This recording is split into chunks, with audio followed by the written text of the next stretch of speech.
Subscriber temporarily unavailable. Leave a message after the tone. Every day is like a raging sea. He stood in front of the classroom door for a long time.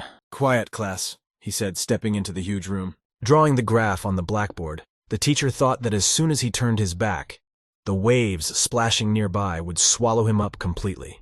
He felt very disconnected from the world of everything, but there was nothing he could do about it, except to accept the whole situation, for he felt completely powerless. Looking at the girl in the beautiful wedding dress, he thought that his love had come to an end. The thought of the whole situation at the sight of Nuna walking down the aisle to Hiya's altar, holding her father's hand, seemed absurd to him. His mom and his disgusted sister Kwan Yu-jun start applauding, and the hand that was holding his father is now holding his brother-in-law, a stranger whose name he doesn't even know. He watched her for a long time. Married at 26, what's there to be happy about? Ugh, stop clapping, it's too loud, he thought, standing next to the main entrance door of the hall. At some point, he got a headache from the noise and leaned over and covered his face with his hand. He was really pissed off about the whole thing. Suddenly, around this noise, he heard soft sobs. He slowly raised his head and looked in the direction from which the sounds were coming. Opposite, at a distance of 3 steps, stood a man in a gray suit and cried like a small abandoned child, covering his face with 2 palms. Why is that guy crying at the wedding? The man looked pathetic, but looking at him, the guy was very much surprised. Wow, it really is you, and I doubted it, he said as he approached a man in a gray suit on the street. Hello, remember me? I'm Yu-ri, Kwan Yu-ri. The man looked at the tall guy and didn't understand what was wanted of him. You don't remember? Yu-ri asked, and smelled the man stinking of alcohol a kilometer away. Doesn't he have everyone at home? How could you drop in drunk at a wedding? Puzzled, this one. You're totally wasted. Do you remember me, teacher? Teacher, teach. The teacher at this moment started crying, and Kwan Yu-ri abruptly stopped talking. As he watched the weeping teacher for a while, he thought that he wasn't the only one saddened by his sister's wedding.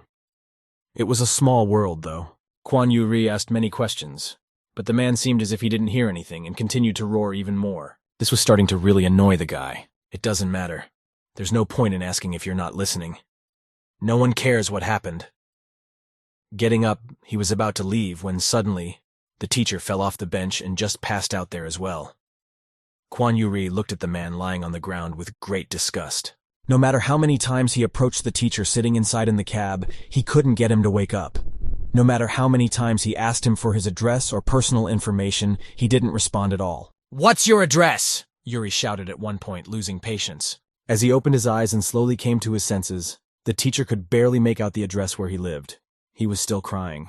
Kwan Yu-ri's patience was already low. Now there was no patience left at all. Here we are. That's my problem now, Yu-ri concluded. You don't have a digital lock. Where's the key? Eek, eek! Where's the damn key? Milk carton? Said the teacher in a half-drunken state. If you're rude, you'll definitely have to answer for it later. I should have just left it there. Would have avoided a lot of problems, he thought, as he searched for those keys. As he finally opened the door from his apartment, it occurred to him that rudeness always ends up turning against itself. Oh, the stench of alcohol is driving me crazy. Master, pull yourself together. I thought the day couldn't get any worse. Pulling a pack of cigarettes out of his pocket, he looked around and noticed the many glass bottles standing in the corner of this room. They were very conspicuous in this empty room. He asked the teacher, who was sitting passed out, if the house was definitely his and if the address was wrong. However, the teacher had no response. A blank stare. Kwan Yu-ri started to smoke as the man next to him uttered, Cigarette. Don't worry, I'll go outside. If it turns out it's not your house, it's not my fault.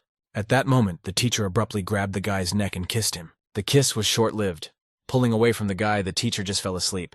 Kwan Yu-ri was really annoyed. This day just can't get any worse. You must be tired. Rest in your room and call me tomorrow before your flight. Thank you, Ani. I'll call you from the airport. And please tell Yu-ri thank you so much. He's been so busy lately, the girl said, smiling. She was sad that they couldn't see Yu-ri. Saying goodbye, the two of them walked further away by their hands. Are you back? An adult woman asked, holding a cell phone in her hands. She looked tired. And Hiju, is she gone? She asked again. Yes, I saw her off, the long-haired girl said to the woman. With an annoyed look, she glared at the woman in front of her while she was on the phone with Director Cho. It pissed her off. On the side of the passage, Kwan Yu-ri came running up at a fast pace. He had a worried look on his face. She noticed him running towards the direction where the lavender hall was. However, due to the cleaning of this hall, it was closed. A warning sign was placed in front of the door. It's annoying! How annoying everything is! Everything is not going according to plan. Yuri was angry as he read the signboard at the entrance of the hall. He was very angry and annoyed with what was happening. "Hey, where have you been all this time?" said the girl as she approached him. "You're part of the family. How could you just take off? Are you out of your mind?" "Hyuna left? Yes. Did you really want to see her?" The more she bombarded him with questions, the more his mood worsened. He wanted to leave rather than listen to her remarks. "You're like a child, not even capable of apologizing," she said. At the remark that he needs to grow up, Kwon Yu-ri got mad at her and just sent her away. There were a lot of people around. They began to look in their direction. "Director Cho, wait a second," said the adult woman. She shamed the two of them for their inappropriate behavior and told them to stop swearing since everyone was already looking at them. The two looked at her with great disgust, but the woman busy with her phone didn't even pay attention. In their family, it seemed to be a common thing. "Shove your shame up your ass. Since when did you care?" Kwon Yu-ri was infuriated by the whole situation going on. His mother's words had finished his already ruined, lousy mood. He was sitting across from the hotel reception desk. Next to him was a yellow suitcase. The staff were doing their work duties, and there were not many people around. "I found some lost items in the lavender room, manager. Should I just make a note in the logbook?" the maid asked. She was carrying a large white box. Kwon Yu-ri stopped her. He wanted to look at the lost items that the female employee had taken out. Nothing out of the ordinary. A scarf, a large notebook, someone's cell phone, and a brown wallet. He took the wallet and saw a teacher's ID card. Lee Seung. The teacher lived in a red building, with a small blue sign in the corner. He still couldn't recover from yesterday. He lay on the futon, exhausted, devastated, and lost in the meaning of life. The sun brightly lit the room. He sat down abruptly and couldn't remember anything. The only thing that was clear to him was that he was home. How did I get here? What time is it? The questions were many. After checking his inner jacket pockets, he wanted to take his cell phone. However, he realized that he had lost not only his cell phone, but also his purse. It couldn't get any worse. He felt bad. He clutched his head in frustration. Kwon Yu-ri was in a terrible mood. In Kakao Talk, the name of their Korean messenger Kakao Talk, his acquaintances were discussing their plans for Friday. While he was pondering, the sound of an incoming call to the cell phone, which was on the bed along with the found wallet, was heard nearby. "Hello? Hello? Sorry to disturb you at this early hour. I'm calling because I've lost my phone," a man's voice began to say on the other side. He was very uncomfortable and clearly felt out of place. Excuse me? I'd like to pick up the phone today if you're free." Yu-ri wasn't listening. He was reading a message from Hia Nuna. They would be flying out soon. For that reason, she was suggesting to meet and have lunch together. This made him very angry. "Good," he replied to the man on the other side. "Room 815. Lecture hall. Not a lot of people." Kwon Yu-ri took a seat next to the guy who immediately started pestering him with his questions or remarks. He just answered everything with his agreement. "What's going on?"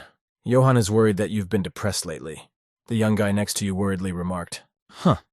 If that were true, he wouldn't have left me at the ceremony," he replied. "That jerk dumped him that day because he met Myung-hyung. Traitor!" The guy apologized to Yu-ri, saying that the tickets were bought in advance, and how hard it was to find free time for multiple projects and so on and so forth. Yu-ri wasn't interested in that.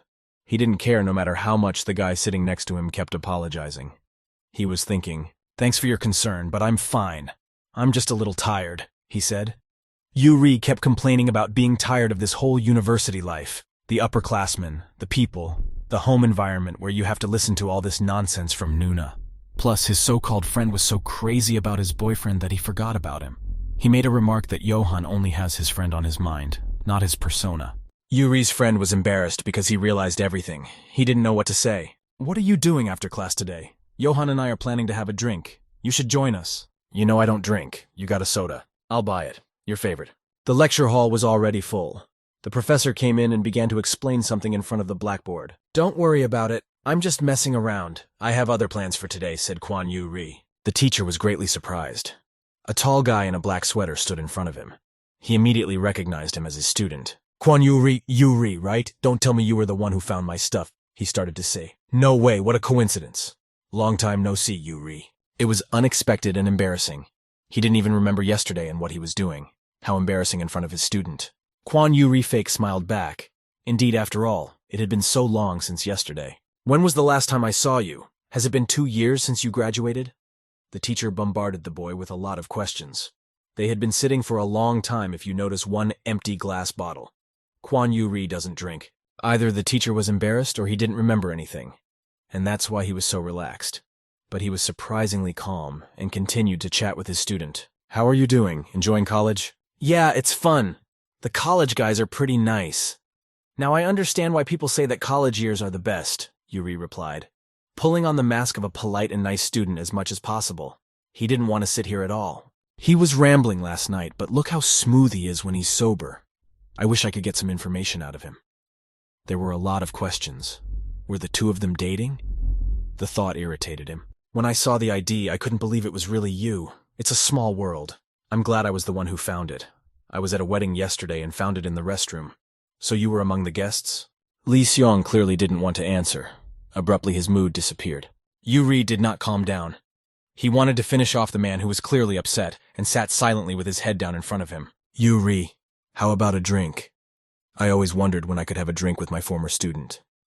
The day seemed to have arrived. The teacher wanted to distract himself and started pouring the boy a liquid from a green bottle. Kwon Yuri looked at him in bewilderment. Lee Sonu asked him in surprise if he was drinking, and realizing what he was saying, began to confusedly offer to order something else at his expense. No, it's fine. I can have a drink. Pour, Yuri said, pulling on a smile of politeness. He immediately understood the teacher's attempts to change the subject. The teacher was definitely hiding something. They clinked their shot glasses together. Kwon Yuri took a drink. The teacher, after drinking his drink, slowly lowered his hand and looked at the empty shot glass with desperate eyes. His eyes turned red. He was drunk and upset. Do you have class tomorrow? Let's just have a little drink. What do you say? The man suggested to the guy across the table. He was sitting with his head down. Yuri seemed to have reached his limit. He stood up and wanted to go to the restroom, but he couldn't control his body and collapsed back onto the couch. Lee Seonu was shocked at the sight of the boy lying on the couch. Yuri? It was midnight. The stars in the night city shone all along the street. On the nightstand was a desktop electronic clock that read 12:30. 12:31. Kwon Yuri was lying on his bed when he woke up in the middle of the night. The light from the street was shining into the small, dark room. He was in a lousy mood. When he opened the door of the room, the picture from yesterday was in front of him again. The teacher sat next to a lot of empty bottles. He was crying again. Yuri looked irritably in his direction and abruptly reached out and took the bottle from the teacher's hands. The man slowly looked at him. What the hell? I was wondering why there were so many soju bottles on the floor. Does he drink out of his throat every day? Why? You and Nuna must have been very close if you're still crying and drinking after her wedding. Sitting down next to the man, Yuri began to ask. So what's this about? Is she your ex or a secret crush? Bingo. He hit it right down the center. Lee Sonu looked at him with disdain. What? What do you mean, what? I'm talking about the wedding. Yuri started to lose his temper. He had a bad headache. He can't even drink one shot. Despite his irritation, he did not stop asking his questions. The teacher answered very quietly and in a fragmentary way, as if he didn't know what he was saying. I said, how did you two meet? In college? At the club? At the movies? Kwon Yuri stared at him with disbelief. So Hiju Nuna was a member of the movie club. She spent a lot of time there with that psycho. But it's not like she was in the habit of watching movies. Suddenly, the unpleasant thought struck him that maybe he doesn't even know this side of Hiju Nuna. Nor does he know her husband. These were just a few things that Yuri had no idea about. The vacation she was secretly planning. A kiwi farm in New Zealand. A movie club. A son-in-law whose name he can't even remember. And there were many more unknown aspects of Hiju Nuna. Yuri could no longer pretend to know her. Tell me more. What did you do in there, okay? He said, lowering his head. Lee Seonu looked sadly at the guy sitting next to him. He started to say that someone from the movie club had brought a small projector, even though the picture was blurry. But everyone used it to watch movies. That's not what I wanted to hear. What were you two doing there when you were together? Yuri raised his head and asked what he was more interested in. When it was just the two of us. A picture came before the man's eyes of the two of them sitting on the couch lighting a cigarette, looking at each other and laughing. We sometimes just smoked. Yuri showed him a small blue packet with white writing and patterns on it. Lee Seonu looked at it and started crying with his head down. Kwon Yuri thought that Hiju Nuna was indeed incredible. He took out a cigarette. Lee Seonu stared at him intently. He moved closer to the uncomprehending guy and started kissing him on the lips. It seems like there's two of us now. Two little perverts, Nuna. The man slowly fell Yuri and hovered on top of her. I'm not Kwon Hiju. Stop drinking if you can't control your actions. I bet you won't remember anything in the morning, Yuri said, getting more and more annoyed at what was happening. Congratulations. Congratulations on your wedding. The teacher looked at him and cried. I should have told you this earlier. Congratulations on your wedding, Jung Ho Hyung. It was unexpected. It was only then that Yuri remembered his newfound son-in-law's name, which he had barely heard before. Growing up, They had unspoken rules. Parental love was a luxury for him and his sister. So one of the rules was to stay out of each other's business. Nuna, do you smoke? A little boy walked into a room where a girl was standing in front of him and smoking. He was surprised that she was smoking. Oh, don't tell anyone, smiled embarrassedly at the girl across the room, brushing the remains of her cigarette into the ashtray. For Yuri, the exception to his odd family was Hiju Nuna, whom he noticed at the age of 15 as a teenager. The two of them stood alone and looked out over the city. He watched with interest as his sister took a drag on her cigarette and let the smoke out. Nuna, can I have one? What? No. Why, you're a smoker. But I'm already a student. Go to bed. You'll be soaked in smoke if you stay. So, it's a normal odor. She looked at him with a gentle gaze as he spoke. In the end, she still wouldn't let him try, to which the little boy pouted. It was this scent that Yuri could periodically smell from her. Nuna smokes. It doesn't suit her. What's that smell? Leaning against her, he looked at her and thought. Suddenly, he noticed the sad look she had. Her eyes were reddened. Nuna, really there were no options for you to get into the dorm? He said sadly, lowering his head. He could see how hard it was for her. The girl looked at him in surprise and pressed her lips together. Yuri thought that he shouldn't have said anything even though these thoughts were constantly running around in his head. Rays of sunlight were sneaking in from the window and shining directly in his face. He woke up and opened his eyes. His head ached terribly. He stood up abruptly and went to the closed room. The teacher was not there. But there was a note left by him in the kitchen. You're at my house. Since I had a little too much to drink last night and fell asleep, I didn't wake you up. I bought it before work. Eat before you go. Teacher Lee Sianu. Yuri was angry. He felt like the teacher was provoking him. Johan was very much surprised when he opened the door and saw his friend. What are you doing here? Why are you here? What about class? Mogyun Hyung is studying? Hey, did I ask you a question? I need to get some sleep. Yuri didn't pay attention to the shouts from behind him.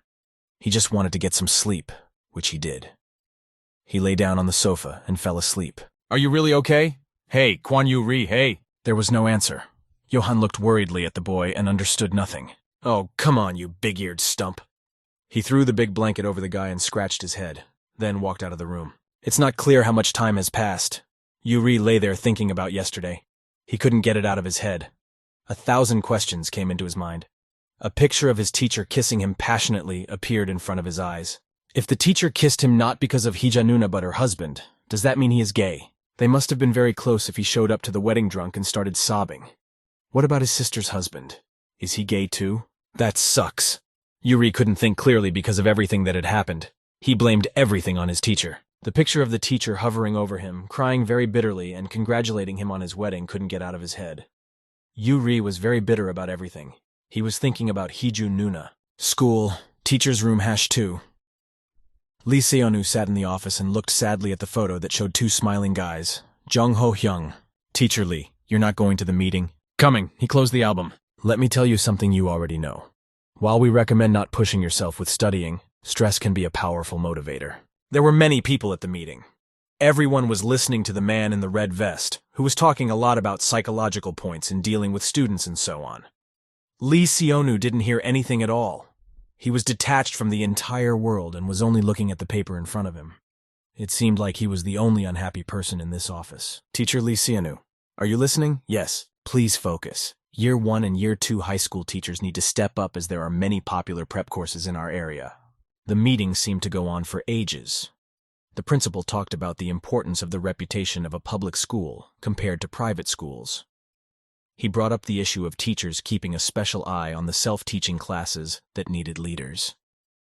Everyone sitting there started whispering around each other. The next issue is the new library. This was discussed last time. When the construction is finished, we will hire a professional librarian. Before the humanities lectures start during winter break, we decided to put one of the Year 20 high school teachers in charge of organizing the books. Since Teacher Lee is already in charge of organizing reading activities, I would like to ask if you will take the position, said the principal. All eyes were directed at him. It seems that the policy of using pressure does not only apply to students. Lee Sonu watched his co-workers' discussions as they reacted negatively to the director's words in the meeting. Teacher Lee, a woman with blonde hair, approached him. Teacher Choi, is there something you want to tell me? I think you'd better find out. He had no idea what it was about. Teacher Choi was embarrassed, and holding her left hand to her cheek, she said worriedly that she had heard in the other teacher's room this morning that Jihan had come in for counseling about dropping out. The world crumbled beneath our feet. Yuri woke up to popping noises in the apartment. He glanced irritably toward the door of his friend's room. Give me a break. There were 2 boys lying on the bed. One of them resentfully tried to break free from the tight embrace. Don't even think about it, it won't work. It's too much. Yuri will wake up if you keep making noise, Mogyun said, embarrassed. His cheeks were flushed red with shame. I'm just kissing you. No noise. Or do you want it louder? Johan started kissing the neck of the guy lying in front of him, in this way teasing him even more. The atmosphere became more intimate. Kwan Yuri was standing outside the door of their room and heard everything. He turned around and left. As he walked down the stairs, a familiar guy with red hair happened to come up to meet him. The guy looked at him with surprise and asked, Yuri Hyungnim, hello, where are you going? To teach you, replied Yuri, descending further. The red-haired guy followed him. He started to talk about the agreed-upon activity as Yuri stopped him and told him to follow him. They sat in front of the panoramic window and drank cold lemonade. The youngest was happily eating the cake in front of him. He was talking a lot. Hyungnim, can I order another piece? I'll say I'm late for extra classes. You look good in those clothes. You have a little sister, right? Do you think I'm cute? Yuri wasn't listening at all. He had other things on his mind. For the next 2 days, he was overcome with irritation and anxiety. The stifling collective life that had to be endured by the elders that constantly demand respect even though they don't really deserve it. Park Moo-kyung that exhausts himself by working with textbooks, and also his family. It's due on Friday and I haven't written a line. The black-haired girl was saying to the person on the other side of the screen. She was sitting cross-legged in a big white sofa and said indignantly that she couldn't copy. If I mix it all together, it's going to be terrible. No. The principal studied with Professor Chan, she said unhappily. Yuri was making himself coffee with a frowny face and was an unwilling witness to everything. He felt like he was going crazy. Everything pissed him off. Does she even know what kind of person the brother-in-law is? He resented, glancing at her silhouette from behind. He thought she would have noticed something, since they were on close terms. Hold on a second, I'm getting a call. I'll call you back later. It's not the professor, the girl said. It's my sister calling. At this moment, Yuri came to his senses. Hello? Hee-ju? Yes. How was the trip? Are there a lot of Koreans there? His sister replied with a smile. Nope. No need to stop at duty-free. I have nothing new. She looked around and noticed a guy standing in front of her with a desperate look. He held out his hand to her, asking her to give him her phone. She snorted unhappily and continued talking. No, nothing. I'll call you later. She said goodbye. Yuri was angry. Are you kidding me? I wanted to talk to her. Am I kidding? So she'd give you the phone number. Then what? What would you say to her? Hee-ju finally found some time to relax. Do me a favor. Stop bothering her for nothing. She got up from the couch and walked past him, picking up her laptop. He was disappointed. Would you say the same thing if you knew what that nothing was? Only by asking the person directly involved in the situation can one judge whether it's all nothing or not. High school. High schoolers spend their carefree time in between classes. A bunch of high school girls were standing around discussing about last week's meeting at the fan site, an autograph session where fans can meet their idols. While excitedly discussing about meeting her idol, she didn't notice a tall guy appear in front of her. He was smiling and looking at me. Man, so handsome, said the girl when she bumped into him by accident. Sorry. It's all right, I was going to ask, Kwan Yuri replied, while the girl embarrassingly bowed in her apology. The high school girlfriends in the back blushed when such a handsome guy spoke to them. They looked at him expectantly, either embarrassed or interested. Kwan Yuri, watching their reactions with indifference, asked, Do you know where teacher Lee Seong-woo is? Lee Seong-woo was in the library, in the corner of the huge shelves filled with various books. He was thoughtfully going through book after book. He thought about Ji-hoon, who had come to talk about leaving the school. A picture of Ji-hong standing in front of him and weeping bitterly as he stood stunned, shocked at what was happening, appeared before his eyes. I can't tell anyone about this. They'll pretend to understand, but in reality, they'll just ignore me. Lee Seong-woo remembered his words and how desperate he was to talk about his problem. His disciple thought that no one would support him. Lee Seong-woo was very concerned about Ji-hoon's condition, and he called his student many times. However, he did not pick up his cell phone. No matter how many times he called, the voice on the other end kept saying, The caller is currently unable to answer your call. Please leave a message after the beep. Yuri walked confidently down the long, empty, and old familiar hallway of his school, heading towards the library. Window shadows loomed on the floor. The time was nearing evening. He was looking for a teacher. As he passed through the glass doors of the library, he noticed a silhouette standing between the huge shelving units. Yuri noticed that the teacher's appearance was haggard and tired as he turned around in his direction. Yuri was amused by the surprised face of the man in front of him, and he smiled kindly. Yuri, what are you doing here? Teacher asked in surprise. Who was who, but he didn't expect to see him here at all. Wanted to meet. Ask the students.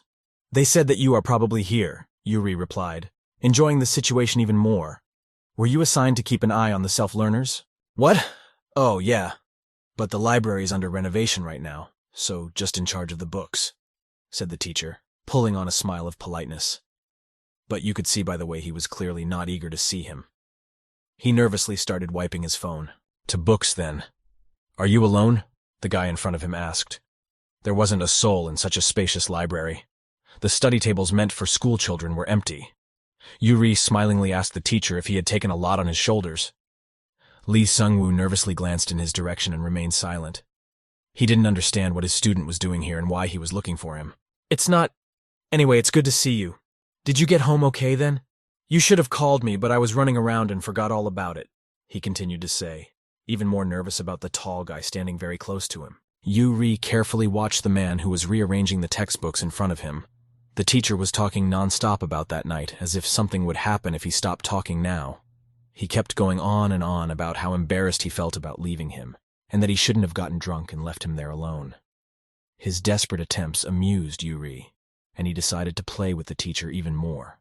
Well, it's all good now, right? No, it's not good. That's why I'm here, he said firmly. Teacher, leaning against the rack and leaning towards the man in front of him, he interrupted. Gu Jong-ho. You two know each other, right? Lee Seong-woo felt like a cornered beast by a predator. Jong-ho Hyung! You know him? How? He asked desperately. I should know him, don't you? After all, he is my sister's husband. The wedding where I found your things was my little sister's. Come to think of it, he smiled, covering his eyes. I think I even saw you there.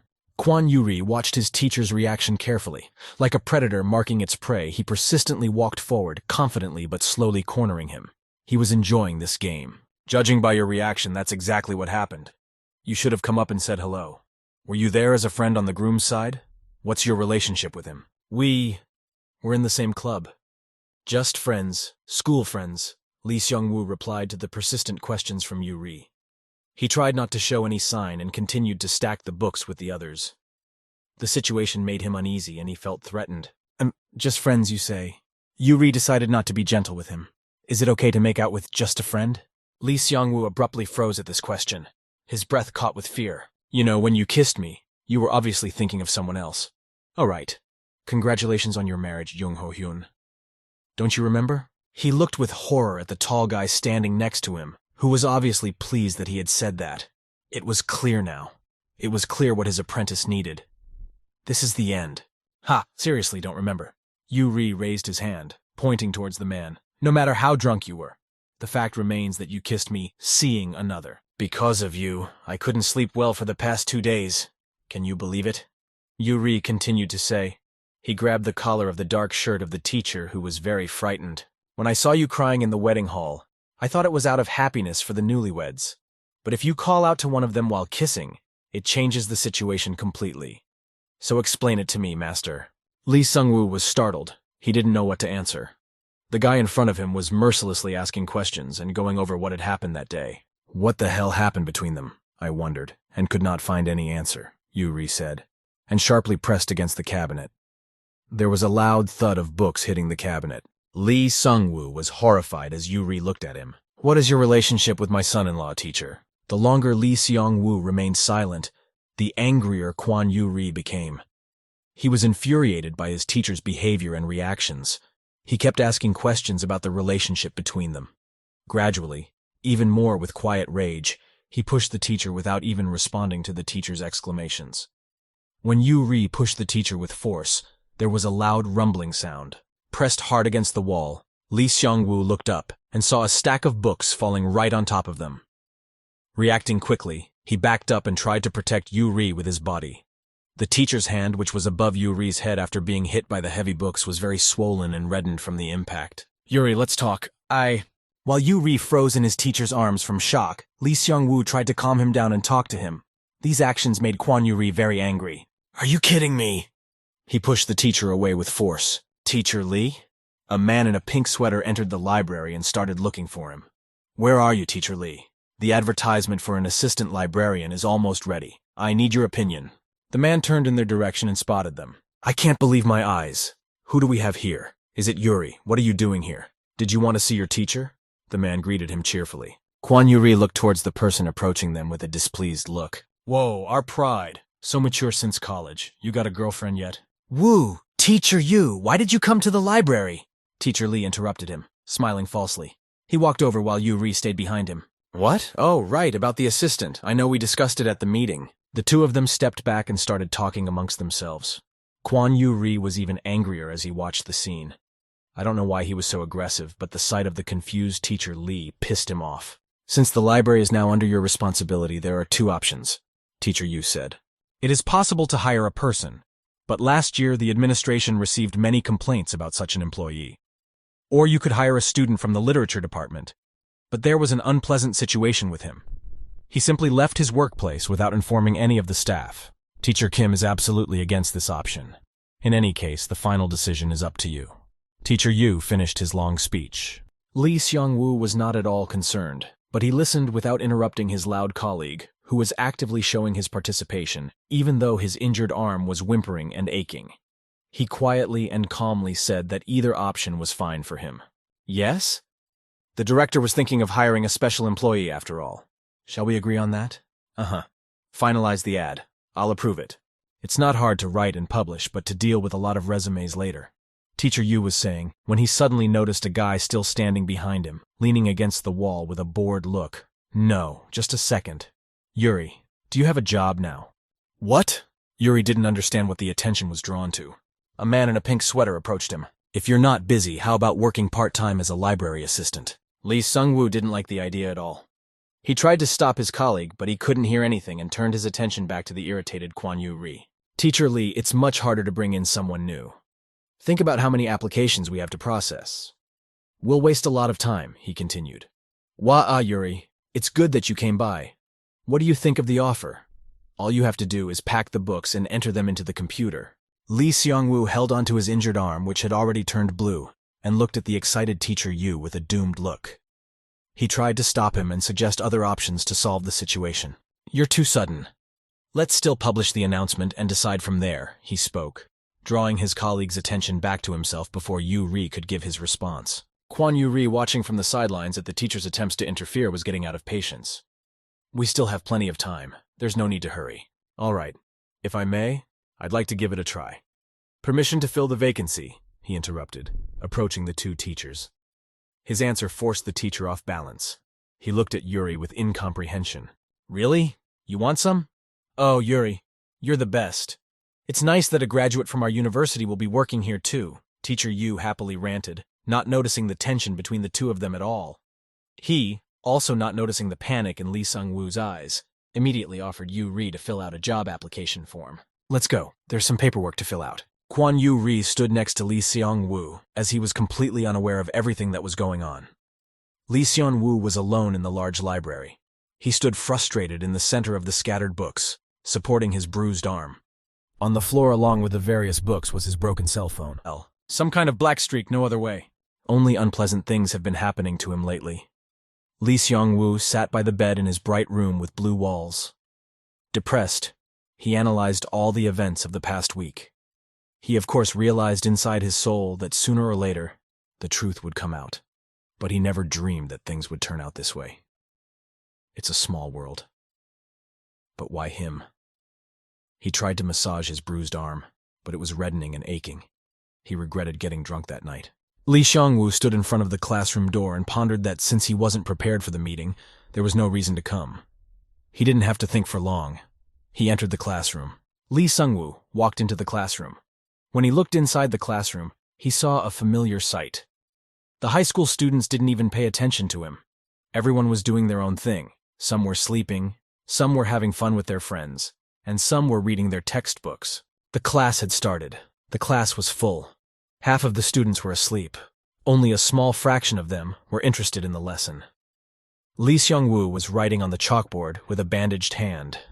He heard someone laughing from behind him. Finally, the bell rang. The corridor was filled with students going about their business. Lee Xiongwu stepped out into the hallway as the students knocked him down and didn't even notice the teacher being pushed. That's not to say he was inconspicuous. The red cardigan contributes to that. So whatever thoughts haunted them, the rowdy kids ran on as if nothing had happened. Unfortunately, they pushed the very shoulder that was previously injured by the falling books, or more specifically, the textbooks that fell on it upon impact from Quan Yuri's hands. However, even if one considered that nothing terrible happened to him, others might have been hurt. "Don't run in the corridors. It's dangerous," said Lee Xiongwu to the three guys who turned around in his direction. They looked at him and said with all serenity, "Did we run? What did he expect?" He looked at them disdainfully and turned away as the boys continued laughing. There were a lot of people in Teacher's Lounge, too. There was only a partition set up on each table for personal space. Everyone was busy working.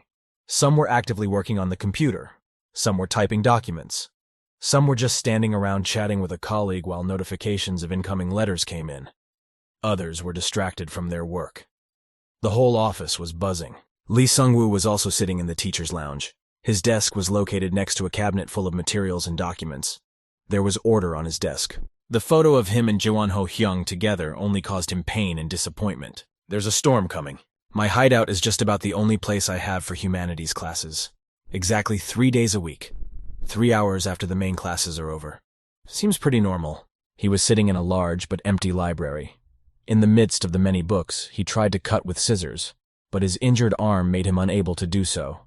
He remembered the day Quan Yuri had come here. "You know, when you kissed me, you pictured a clearly different person. Don't you remember? It was a complete failure." Lee Xiongwu grabbed his head with both hands, but at the same second he felt pain in his right hand. He felt like he was starting to lose his mind. At that time, a tall guy came into the library, his face covered by the hood of his sweatshirt. He stepped inside the library and saw the teacher sitting pensively with his head down. The teacher didn't even notice his presence until he sat down next to him on the desk, pushing the chair next to him. Quan Yuri looked at him with interest. The teacher had a frightened look on his face, so he immediately turned away so that he wouldn't be able to overpower the boy's penetrating gaze. "You're early. You're here," the teacher said, moving the chair closer to him, as if offering to sit beside him or shielding himself from him. "Have a seat. We need to talk." The chair didn't help. Quan Yuri kicked the chair he had offered with force, causing the furniture to fall down with a violent rumble. "This hiding place couldn't keep me safe," thought Lee Xiongwu, looking at the blue chair that lay a little further away. "I'm sorry. There's no excuse for what I did. It's my fault, and I'm ashamed to even talk about it." "I'm sorry, Yuri. I'm really sorry," said Lee Sungwoo while the guy looked at him with an innocently surprised look. He would have been surprised by such a look if he had raised his head. But Lee Xiongwu didn't even have the courage to look him straight in the eye. This made Quan Yuri even more eager to be rude and felt superior to this man. "Master, I don't care if you're attracted to my lips or my ass. That's not what I asked, so don't avoid the conversation. What's the relationship between you and Gu Jong-ho? What happened at the ceremony? Why did you call me by his name during the kiss? That's what I'm interested in." "You," tried to answer the teacher as Yuri interrupted him. "I've been doing a lot of thinking. Did 2 gay men organize a fake wedding and use my sister as a fake bride?" Quan Yuri said with disdain. "My sister!" He hit the book over which the teacher's hand was standing so hard that the book flung to the ground. Unsurprisingly, it was Lee Xiongwu's bandaged arm that was hit so hard. The intense pain caused him to curl up into a fetal position, holding his arm to himself as if he was defending himself from a rapist. Quan Yuri only then noticed his injured arm. He stared at him in bewilderment. "Let's go already!" There was a sound from outside. 2 joyful girls were running down the hallway. Lee Xiongwu looked at them with such a desperate look, with such a pleading look, as if they could help him. However, he realized that the guy in front of him was an angry guy who was about to hit him. So he should talk to him in a safer place and explain the situation to him as soon as possible. "Come on, let's go outside, Yuri. Let's go outside and talk." He said pleadingly. They were sitting in a cozy coffee shop, above which hung a bright sign with the name Uni Coffee, coffee and dessert. There were different pictures on the wall with pictures of different desserts and drinks with their price tags. The 2 of them sat alone in the very corner of the coffee shop. No one touched the full cups of brown liquid. I don't think coffee would help. Quan Yuri looked at the man in front of him and was angry. Each time he was pissed off by the teacher's unhappy face. He turned away, cursing inwardly. "Yuri, what I did to you, I'm sorry for that. I really am. And Jung Ho Hyung, you were probably surprised. Don't worry, there's nothing tying us together," Lee Xiongwu started, lowering his head. He barely had the strength to say it all. I'll decide whether to bother me or not, arrogantly interrupted Quan Yuri. After some silence, Li Xiangwu, after gathering his thoughts, decided to finally tell everything. It was unrequited feelings. It doesn't matter. Unrequited feelings? What do you mean, unrequited feelings? Yuri insistently asked. Li Xiangwu covered his face with his hands and couldn't utter a word. He was in pain. Why don't you say anything? I'm shivering. Are you really gay? The guy asked in a sarcastic tone, but you don't have to answer. I don't care. Considering how easily you kissed a guy, you definitely have experience in this kind of relationship. I guess it didn't work out with you guys, so he decided to try it with a girl. He pretends to be pretty, but he's... Yuri. Li Sunwoo interrupted him. Again, I'm sorry. However, Jung Ho Hyun really had nothing to do with it. So if you're going to blame anyone, it should be me. Li Sunwoo really felt guilty about himself. However, he couldn't let someone insult his dear Hyung. Amazing. Wants all the stones to go to him, Kwan Yuri thought as he watched the man. All right, I'm going to tell Haeju Nuna about all this, or should I talk to Kwan Ho himself first? How annoying! They sent some crap! Johan shouted at the table where the three guys were sitting. There were 4 of them in the living room of their house. Yuri was sitting on the couch reading a textbook and looking at his phone. There were 2 other guys sitting at the table along with Johan doing a project together. What am I supposed to do about it? All the work is on me again. Jung Johan couldn't stop yelling. Yes, I used to rank 7th, 8th in my class. I suggest we cut ourselves out. Oh, Rating stammered. It's a miracle you even got into university, ha ha ha ha. The red-haired guy sitting across from me seemed even more boisterous. Jung Johan, if you want to yell, go to the other room and do your homework there. And you, Yunjae, get busy and do some reading. Mugyun shut them up irritably. Kwan Yuri didn't listen to them at all. He was reading the message his sister had sent. She asked him for a meeting since she was flying in tomorrow at 11 o'clock. At 11, he said to himself and turned off his cell phone display. Meanwhile, the guy's topic of conversation had changed to school, or rather to Teacher Lee. Hey, Kim Yunjae, was there anything interesting at school? School? Oh, that's right. Hey! Mugyong Hyung tried to stop them. You know Teacher Lee, don't you? He broke his arm and now it's in a cast, the red-haired guy said cheerfully. What? How? I don't know, but my arm is rewired. Don't exaggerate. It's just a bandage, not a cast, Kwan Yu-ri calmly interjected. All 3 of them turned to look at him at once. Jung Johan looked in his direction with disbelief and asked how Kwan Yu-ri knew about this. Of course I wouldn't know on my own account, thought Yuri to himself. Meanwhile, Yunzi remembered something else and said loudly with a joyful, almost shouting voice, Rumor has it he's gay. Everyone fell abruptly silent and looked at him. What? There are assholes in the parallel group who make fun of him, you know? Lee's teachers have been despised since the beginning of the semester, Yunjae continued to say. Assholes saw him as a good punching bag. One of the changes they decided to kind of make a joke out of. Yunjae began to talk in detail about the story that happened at school. According to him, when Teacher Lee stood on the blackboard and wrote something, the students would laugh at him. But worst of all, one of the insolent boys came up behind him and pushed his body. The teacher sat up sharply on one knee and made a groaning sound. At first everyone was silent, because it was supposed to be just a silly joke. But the teacher's reaction surprised them. After that, everyone started to mock him. All in all, it was brutal. The teacher was shocked by their behavior and didn't confront them. But those idiots didn't say anything. That's where the rumors about his orientation came from. Yunjae finished his speech with those words. Seeing the surprised faces of the guys nearby, he excitedly wanted to tell another gossip from school, when suddenly he was abruptly stopped. Kim Yunjae, don't blab about it left and right, even if the rumors about his orientation are just a joke. It's just a stupid joke. Why would anyone believe it? Johan firmly interrupted his speech. The red-haired boy didn't understand why the older man was telling him off. He was the one who asked in the beginning.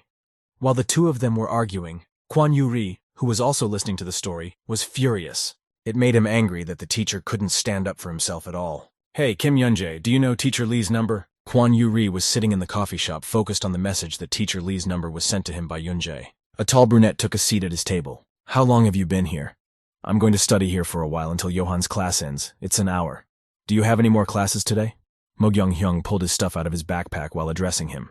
Yuri looked at him irritably and suddenly decided to take selfies with his phone. Since we're both here, I thought I'd send Johan a picture, he replied to the misunderstanding brunette. Mogyong Hyung indignantly told him that he had a terrible temper. At that moment, Yuri's phone display flashed an incoming call from Haeju Nuna that he hadn't expected. Yes, hello? He answered immediately. Mogyong Hyung looked at him in surprise. After all, he had never seen this guy get so excited at a call. Who called? Nuna. Ah, that scary little sister, huh? Mogyong asked. Are you crazy? It's the other sister, and she doesn't scare me, I just hate her, Kwon Yu-ri replied irritably. Mo-gyun confusedly apologized and immediately turned the topic to the main character of the drama that's at the top of all the ratings right now. He remembered Johan saying how much his sister looked like that actress. Kwon Yu-ri began to emit a murderous aura towards him even more. The mere mention of his older sister spoiled his mood completely. Unexpectedly for him, a knock sounded on the side of the glass wall. Hee-ju-nuna was standing there. She waved happily at Kwon Yu-ri as he turned around in her direction. Simo Gyeong-hyung looked questioningly towards the red-haired girl, who was touching Kwon Yu-ri's face while smiling. They stood in front of the building. Watching her, he thought about the similarities between her and that actress. As a tall guy in a red sweater came up behind him. Out of breath from running, Johan shouted loudly to the entire coffee shop. Han! He began to ban him from spending time together with Kwon Yu-ri with loud indignation. Where did you come from anyway? Mo-gyun was puzzled. Don't even dare have lunch with him. Or better yet, transfer to another university. Meanwhile, Kwon Yu-ri along with Hee-ju-nuna were still walking down the street when it was already getting dark. I was supposed to be on the plane by 11 o'clock, but there's been a slight change of plans. Surprised? I wanted to surprise you, she said happily. Kwon Yu-ri asked how she knew where it was, to which she replied that he often went there to study, and she decided to check out the cafe first. Kwon Yu-ri looked at her fondly. He listened intently as she spoke with childlike delight. As they walked together, she suddenly stopped talking and noticed someone on the other side of the road. There was a guy in a beige coat standing in the small smoking room. It was Jung Ho-hyung. He lit a cigarette, noticed his name, and waved back at them, smiling happily. Brother-in-law, long time no see. Yuri's mood immediately soured. Did I guess that Yuri was really in that cafe? Jung Ho-hyung said cheerfully as he came out to meet them. Right, replied the girl, laughing together. It's good to see you. It's a shame we never got to meet after the wedding. But better late than never. Finished your homework? You haven't eaten yet? We wanted to have lunch together. Is that okay with you? Jung Ho-hyung said. The red-haired girl was already standing next to her husband and smilingly looked towards Kwon Yu-ri as well. Of course he's against it. Yu-ri was really pissed off by the situation. After all, he thought they would only be together, and his son-in-law's friendliness made his already lousy mood even worse. He was even more annoyed that Hee-ju-nuna was not paying attention to her husband at all. I called my sister, but she said she couldn't come over. The deadline's looming. She's totally caught up with herself. Really? So much work, he said, holding her hand. Different genre this time. Kwon Yu-ri frustratedly watched the two of them talk softly to each other. It felt like they didn't notice anyone but themselves. He didn't want to be the third person here. He was starting to get annoyed by this. Suddenly, he looked in the other direction in surprise and said with a smile, I'm sorry. It was very bright in the teacher's lounge. Lee Sung-woo sat at the computer and worked on projects. In the background, the conversation of his coworkers could be heard discussing the usual worldly matters. I was wondering, do you mind if I invite someone I know to eat with us? I'm off. Thank you all for a job well done. There weren't many staff members in the teacher's lounge. However, they were all two-faced hypocrites. They smiled to your face, but when you moved a little farther away, their friendly masks fell off. What? We work together, of course, but while some of us plow like horses, some of us chill all day long and are even the first to leave. And similar statements right after you, as was just directed after his colleague. He was distracted from his deep thoughts by an unexpected notification on his cell phone. It was an incoming message from someone he didn't want to hear, let alone see at all. We need to talk. I'll be waiting outside the movie theater at H. Kwon Yu-ri Station. The atmosphere of the city at night had its own charm. Bright lights were shining everywhere. People were coming home after a day's work, and there were lots of cars. A neon sign with purple lettering reading Negabox on the building brightly illuminated the street. Lee Sung-woo stood in front of the guy who was looking at him with a wide smile. He didn't know why Kwon Yu-ri had called out to him. When he asked, he just hugged him cheerfully and told him to follow him. He simply ignored the rest of his questions. Lee Sung-woo seemed to be in a good mood with Yu-ri. Don't ask unnecessary questions. You'll understand soon enough, said Kwon Yu-ri. The two of them stood in front of Jung Ho-hyung and Hee-ju-nuna. It was very clear from the astonished faces of the couple who were sitting holding hands that they hadn't expected such a twist at all. Lee Seon-woo was horrified. Yuri! So you wanted to call Sona? Jung Ho-hyung stood up from his seat with sudden joy. Kwon Yu-ri made a surprised face and said, Do you two know each other? We know each other. We've been close since college. How do you know each other? How did you meet? Oh, when I was in the second grade of high school, Mr. Lee Sonu was my class teacher. Of the teachers, I trust him the most. Really, how wonderful. Coincidence or true fate? No, I'm sure it's a fateful meeting. Well, sit down both of you. Jung Ho-hyung replied cheerfully. Lee Seong-woo looked at the young man with great bewilderment. However, He didn't notice it at all and was very enthusiastic about what was to follow. He knew there were always guys trying to test his patience to the limit. Every day. Every day there were a couple of people. Now it was his former student who decided to do it. Lee Sung-woo feels like he's standing on the edge of a cliff, but he hasn't made a decisive move yet. Anyone touches it and the body goes down. You know, at first I thought you didn't show up for the ceremony. I couldn't find you. Calls went unanswered. The only way I knew you were there was by name on the attendance list. And you've been ignoring me lately. Have you been working too hard? Jung Ho-hyung said, hugging his wife with one arm. Lee Seong-woo smiled faintly and began to justify himself to him. I'm sorry. There was an incident at school that day.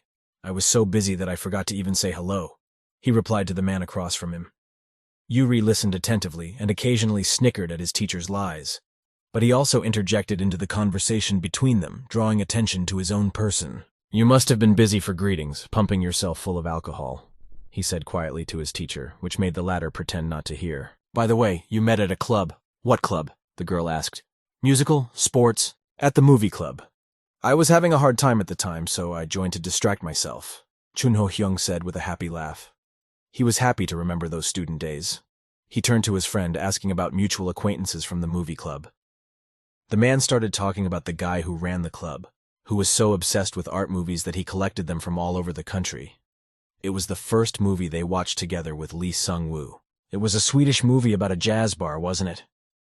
He turned to Sung-woo. I can't remember the name. What about Swedish proverb, right? Lee Sung-woo was bitter about all the happy times they had together. He was getting more and more upset while Kwon Yuri was watching him and enjoying it. Whoa, sounds like you two have a special relationship. Are you that close? He said with a smug grin. He started asking double-bottomed questions, but no one but Lee Seon-woo sensed the catch. Jung Ho-hyung only smiled naively, confirming his words. What else did you do at the club? Kwon Yuri was clearly enjoying watching the teacher's reaction. It was clearly not just watching movies. Kwon Yuri closely watched every reaction of the people present. He asked with great eagerness about the movie club they were in. And while asking questions, he looked in Teacher Lee's direction. The teacher noticed all this. He understood what he was trying to accomplish. Like that? We mostly watched movies, studied for exams. Oh, we also played board games sometimes. Jung Ho-hyung started to reminisce about those times. Hee-ju Nuna got interested and started asking about the movie club. Sounds like fun. I don't even know why I didn't join the club. To do it now, she said cheerfully. The two of them looked very harmonious together. They did seem very much in love from the outside. Lee Sung-woo was upset when he looked at the man who was being so affectionate to his wife. Unable to look at him anymore, he turned away. As he noticed that the Kwon Yuri sitting next to him clenched his hands into a fist, he realized everything was falling into place. He wasn't the only one with a broken heart. He wasn't the only one suffering from unrequited love. After all, how else could one explain the look of pain and hopelessness he saw in his student's eyes? It was unexpected. That's right, Yuri. Look, Hee-ju Nuna stretched out her hand towards the guy, showing an image on her phone's screen. This daughter of a Kiwi farmer I worked for while traveling on a work visa. Just the other day we were able to meet again in the Maldives. She could barely walk then, but now she is so big. She talks and runs everywhere. On the screen was a picture of Jun Ho-hyung and Hee-ju Nuna hugging a little girl with a yellow dress. They looked like a young, happy family. It was great to meet you. It's a small world, isn't it? She continued, not noticing the change in the guy's expression. I've been dealing with kids lately. Maybe it's time we started thinking about our own. The couple kept talking about the future and planning their children.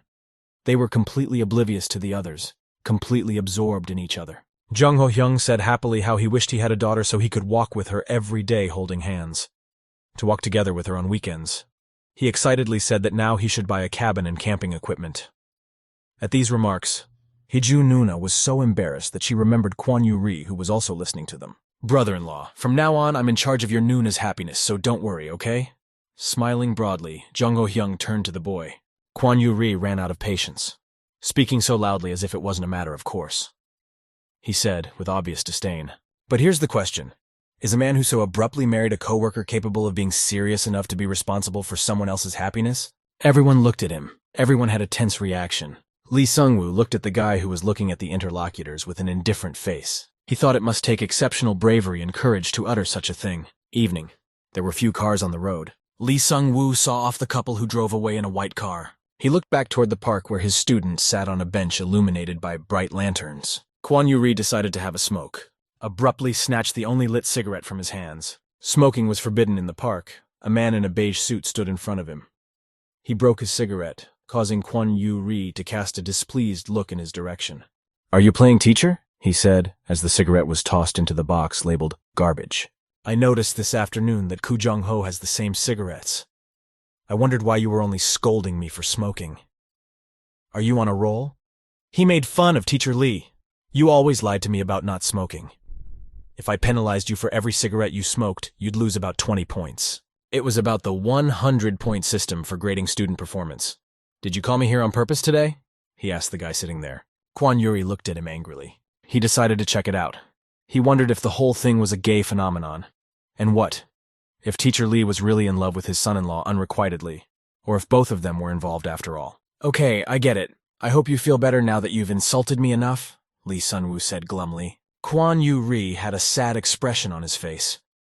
Lee Sung-woo looked at the guy who was sitting in front of him with such a long-suffering face and understood him completely.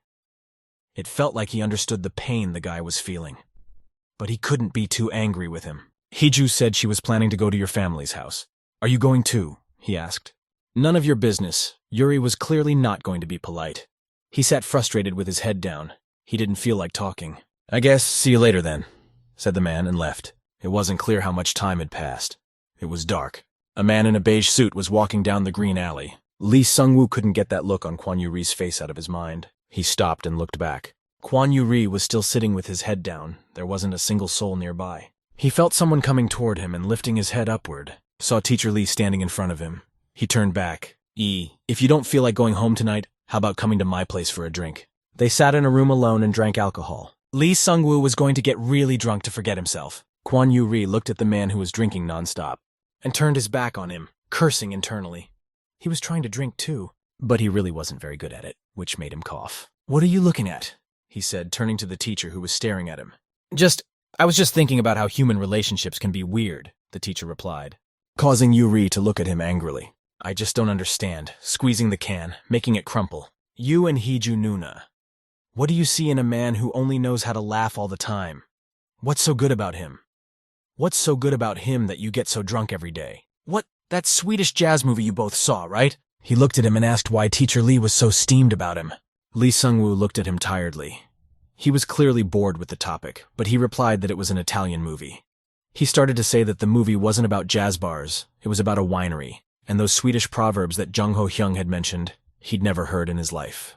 He remembered the moment where they were sitting on the couch in the classroom in front of the big screen, watching a movie, as he noticed tears dripping down the face of the guy sitting next to him, who turned away from him in the other direction. "What am I going to do?"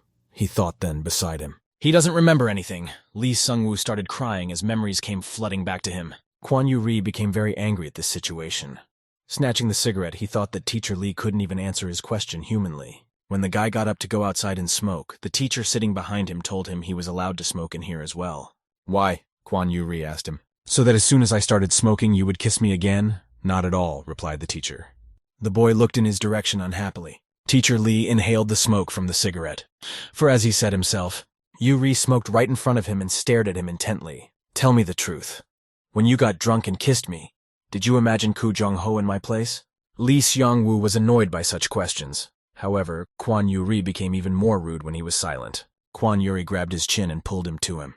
"Something like that, right?" he said, and kissed the man in front of him with a hickey, which shocked the other man.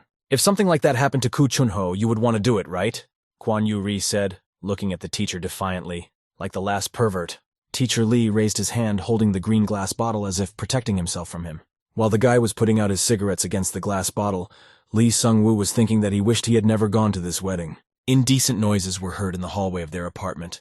Teacher Lee with all his might tried to stop the guy who was persistently trying to kiss him. Even when he turned his face away at Kwon Yuri's attempts at a kiss, he was even angrier. "What is it?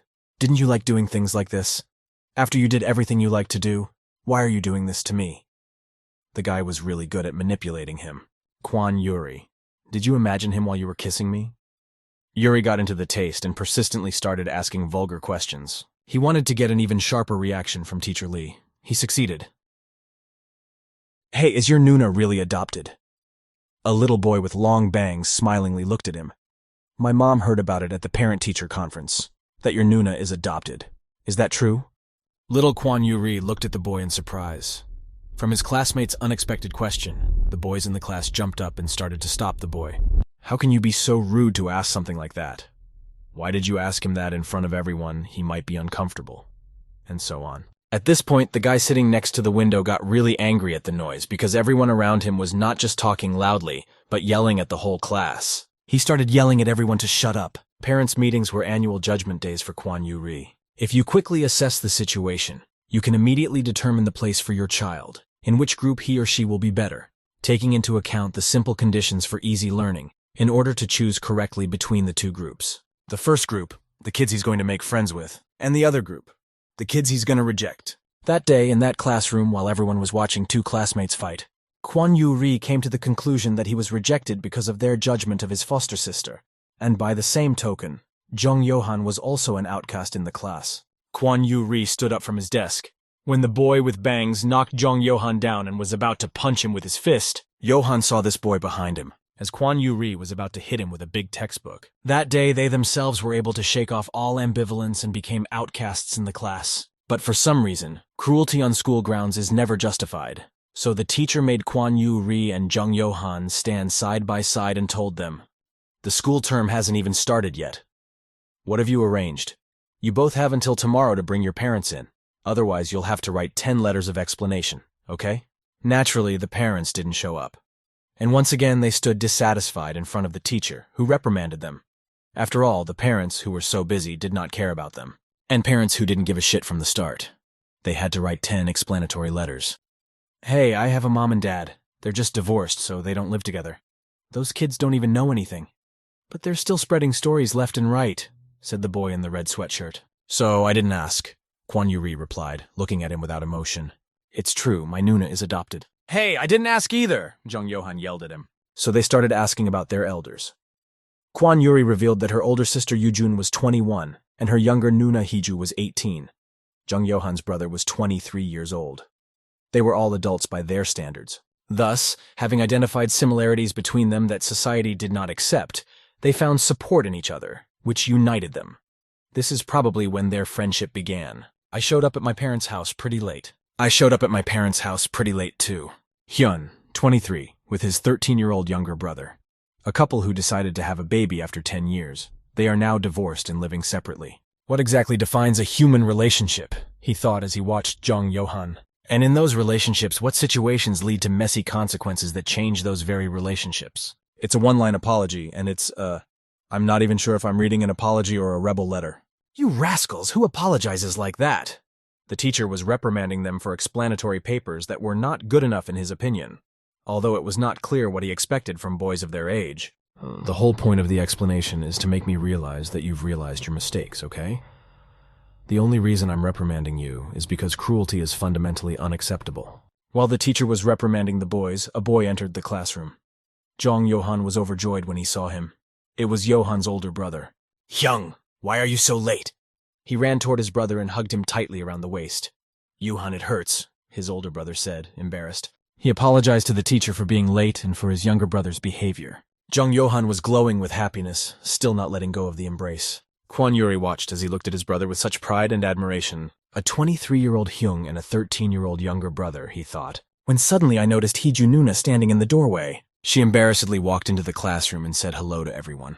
"I, Nuna Yuri. Our parents are very busy, so," she said. Jung Yohan looked at her carefully, and when he looked back at Kwan Yuri, he was very surprised. He was surprised at the expression on his classmate's face, who was glowing with joy. Yohan had never seen such an expression on Yuri's face since he was always indifferent to everything. For him on this day, he opened up to a different side of himself. Kwan Yuri was lying on the floor when the cell phone started beeping loudly.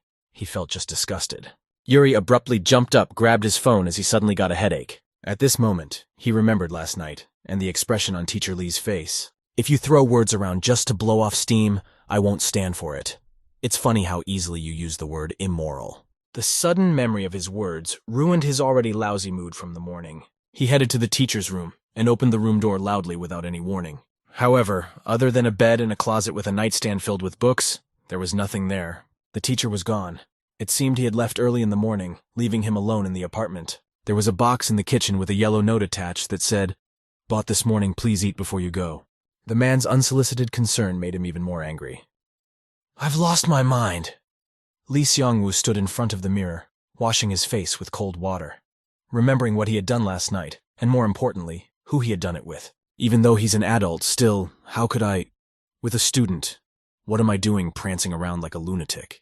Lee Sun-woo recalled the words of the guy who had openly told about his Hiju Nuna's situation. "People can only criticize others if they have sufficient knowledge," echoed in his head. Lee Seong-woo stood in the restroom in front of the sink for a long time and gargled with water, trying to regain consciousness. The man thought about the fact that there was really nothing wrong in his student Kwon Yuri's words. He thought that he didn't even meet the minimum pedagogical standards. "I don't even have qualifications. Being a teacher, I haven't learned anything, have I?" he thought as he stepped out into the hallway full of students. Lee Seong-woo remembered a guy walking down this corridor with his head down. The man didn't know what to do before. He thought that he was not making diligent efforts for anything. He looked sadly at the calendar, where the 4th was circled in red and it said vacation ceremony. A few girls stood in front of the library and watched the guy sitting there. "He's a real catch. Who is he?" the girl said. "I don't know. I saw him for the first time today." "Is he an administrative officer?" replied the girl standing next to her at the entrance of the library. There was a sign on the door that said no entry was allowed and work was being done in the library. While they were bickering and arguing amongst themselves to get ready to play rock, paper, scissors and to talk to the guy from the library, Teacher Lee came up to them. "What are you guys doing here instead of preparing for independent study?" "Teacher, who's that guy sitting in the library?" Everyone turned to him at once. Lee Seong-woo didn't even know what he was talking about in the beginning. "We've never seen him in the library, I tell you. Who is he? How old is he?" "Teacher, would you like some candy?" It was very bright in the library, as Kwon Yu-ri sat next to the stacks of many books. And when he looked around, Teacher Lee was standing next to him with a yellow mug of tea. "Should I have woken you up in the morning before I left?" Teacher Lee turned to him. "Mister, who are you? Do you know me?" Kwon Yu-ri replied with a serene expression. Teacher Lee had such a hopeless expression on his face, as if he expected such childish behavior from Kwon Yu-ri. It's amazing how strong his nerve cells are. He offered him tea and placed a mug of brown liquid in front of him. "Have a drink. Did you eat what I left for you before coming here?" "I threw it away carefully," Yuri answered him calmly. "Did you stop by the house before coming here?" the man continued to ask. "Yuri," Teacher Lee turned to him, taking a seat next to him. "You don't have to come to the library. We usually find someone certified or another student will take over the job. I'll talk to them and they'll let you go quietly." "I said I agree, didn't I?" "Don't make me look like an irresponsible person," Kwon Yuri said in an arrogant tone. "Or don't tell me it's because of what happened last night. Are you trying to be courteous now?" Lee Seong-woo turned away from his gaze. He didn't want to bring up the topic of last night at all. This whole situation was very awkward for him. Kwon Yu-ri looked at Teacher Lee unhappily, expressing disagreement and bright contempt with his entire sullen appearance. However, this was nothing new on Kwon Yu-ri's part. He did not understand, in his opinion, the teacher's spineless behavior at all. However, the same kindness and gentleness of the man he used, or rather, he could easily treat the class teacher, who was older in age and status, very rudely and disrespectfully. He repeated to Teacher Lee Seong-woo several times that he was determined to help out in the library and had no intention of giving up the work assigned to him. This was an opportunity for him, an opportunity to find out about these two and uncover the secret that the teacher was supposedly hiding. And the more the man pushed him away from the job, the more insistent he answered him that he would work. He was irritated by the teacher's words, because he was making him look like an irresponsible person, which he was not. However, Kwon Yu-ri was no fool. In fact, his shrewdness had always served him well, as they say. This was probably the reason why he never let himself be offended, because he immediately understood the people around him.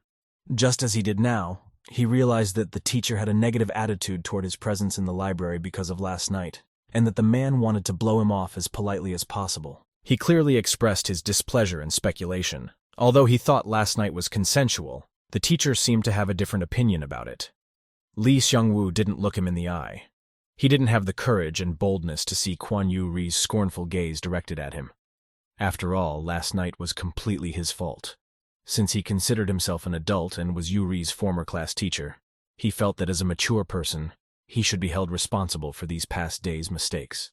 Kwon Yu-ri stared at Teacher Lee, who turned away from him for a long time and studied his reaction and behavior. He didn't understand what Teacher Lee was thinking and was annoyed that every time he avoided serious questions and tried to avoid answering with his fake politeness. Memories of last night suddenly came flooding back to him, and he remembered the man saying that he was doing everything of his own free will.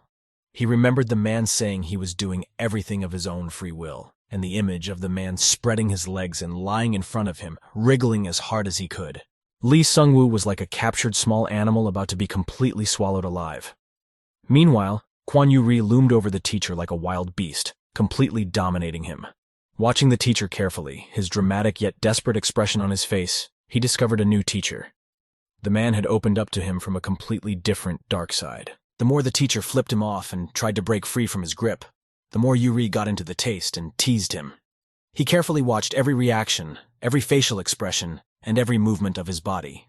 From the expression on his face, it seemed like the guy didn't like it all.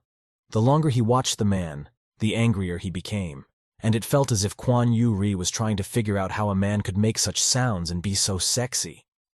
Perhaps what angered him the most was his own positive reaction of his own body to this pathetic man. The memories of last night, and what the teacher had done made him think that this man had a lot of experience sexually. Kwon Yu-ri directly expressed these thoughts to the teacher's face, either complimenting or simply stating the fact of how great the teacher had been last night. He went on to say that he realized that it was none of his business whether the teacher was drunk or sober. But what happened last night was clearly consensual, because the teacher didn't turn away from him, even though he clearly understood that Kwon Yu-ri was blowing off steam and just snapped at him. On the contrary, Lee Seong-woo's teacher was horny. He was moaning and shaking the whole time, reciprocating this guy. Yuri continued to talk loudly about what had happened last night in detail, insistently looking in the teacher's direction and demanding a response from him, to which, predictably, Lee Seong-woo immediately started yelling to stop this conversation. After all, he already regretted yesterday enough, so he didn't want to hear about it. The man sat with his bandaged hand over his face. He wasn't even able to raise his head and carry on this conversation. Yuri carefully watched the reaction of the person sitting next to him and turned away with a serious look and thought about his own. "If you start getting angry, you should hit me a couple times," he said, with complete seriousness. He said that he would understand if the teacher hit him when he was sober. At the boy's sudden calmness, Lee Seong-woo looked at him, taking his hands off his face. Kwon Yu-ri said in all seriousness that he treated him like garbage all the time. But Teacher Lee surprisingly never lost his temper and never showed his aggressive emotions, as if he was incapable of rage or anger, or didn't know of such a thing at all. Yuri thoughtfully asked Teacher Sung-woo how much longer he needed to drive him to see the anger on his face. He genuinely didn't understand what was wrong with the man. It was said without any mockery, sarcasm, or offensive humor. After all, Kwon Yu-ri was seriously puzzled at how he could endure so much humiliation and insults, especially from someone like him. If the difference in age and social status were taken into account, Lee Seong-woo timidly raised his head, listening intently to every word spoken by the seated guy in front of him. He looked sadly at his student who had gone into his own thoughts. He had nothing to say for himself. He didn't have the strength to defend himself against the guy's attacks or anyone else. He was too weak and devastated inside. "Hit you?" he said, holding the long-cooled tea in his hand. Lee Sung-woo apologized to his former student. He really felt guilty. After all, as an adult and as his teacher, he had only shown his shameful side, making him unable to respect himself. His attitude was so terrible that those around him instantly felt it and mirrored it on himself. Lee Sung-woo allowed himself to be treated like this. Lee Seon-woo agreed with Kwon Yu-ri and agreed that he was right. In the man's opinion, Lee Seon-woo really thought he was unworthy to point out other people's flaws when he himself only showed his negative sides. He apologized to the guy again, apologizing for everything he said about Hee Ju-noon. Kwon Yu-ri listened to him attentively. Sung-woo went on to say what was the reason he went to this wedding. He said that he was trying to rid himself of his unrequited feelings for that person. That is Kwon Yu-ri's son-in-law, and he wasn't going to do anything more than that. Both then and now, Lee Sung-woo has never been anything more than a junior high school student to Jung Ho-hyun. Therefore, there's no reason to worry. Kwon Yu-ri didn't believe his words. It seemed to him that things couldn't be that simple. "Did you really think you'd be happy to see him sticking it to my sister?" Kwon Yu-ri said firmly. There was a sepulchral silence. Not a sound was heard in the large room, where only the two of them were sitting. Lee Seong-woo looked hard at the guy in front of him and struggled to gather his thoughts. He himself didn't understand his own desires and his goals. He didn't have an answer to this question, although no. After a while he turned away from Kwon Yu-ri waiting for his answer and replied that even if the answer was no, he had at least tried. Kwon Yu-ri was confused. He sat in front of this unfortunate man and thought seriously. How desperate or masochistic did one have to be to go to such lengths? Kwon Yu-ri, who was talking about responsibility, stared out the window for a long time before he stood up from his seat at one point. After rewarding teacher Song-woo with a heavy conscious gaze, the guy just walked out of the library and never returned. Teacher Lee Seong-woo still didn't move from his seat and didn't even raise his gaze at the departing guy. Kwon Yu-ri thought that he and teacher Lee would look outrageous. Both pathetic and both miserable. Both unrequitedly in love with people you shouldn't fall in love with. It was dark outside. Under the cover of the dark night, the lights from the windows of the apartments seemed to illuminate the entire neighborhood and the red houses. Exhausted and tired from the events of today, Lee Seong-woo barely dragged himself into his apartment. As he entered the quiet and empty house, the first thing he noticed was the container with a yellow sticker stuck on it that contained the food bought for Kwon Yu-ri. Breakfast lay in the same spot where he had left it. He looked bitterly at the food lying on the kitchen table and remembered Kwon Yu-ri's words. He thought that as much as he thought he knew the kids, they actually managed to surprise him every time. However, it wasn't that simple after all. Lee Seong-woo thought that if he had been able to figure out Kwon Yu-ri's thoughts so easily, he wouldn't be in such a state right now. Suddenly, there was a loud ringtone from the cell phone that was in his pants pocket. A number with the name Jung Ho-hyun glowed on the broken phone display. He stared at the cell phone screen for a long time. The blazing feelings were beginning to burn inside him again. The sad sadness that he couldn't hide reappeared on the man's face. He couldn't fight those feelings. He simply didn't have the strength to fight them. Jung Ho-hyun rejoiced when he heard his kohai's voice on the other side of the earpiece. He cheerfully began to question Lee Sun-woo, wondering if he was busy, where he was, and so on. As he sat at his bright workstation, working the white keyboard of his work computer, a quiet voice came from the phone, and Sung-woo replied that he was not busy at the moment and had already finished with his work.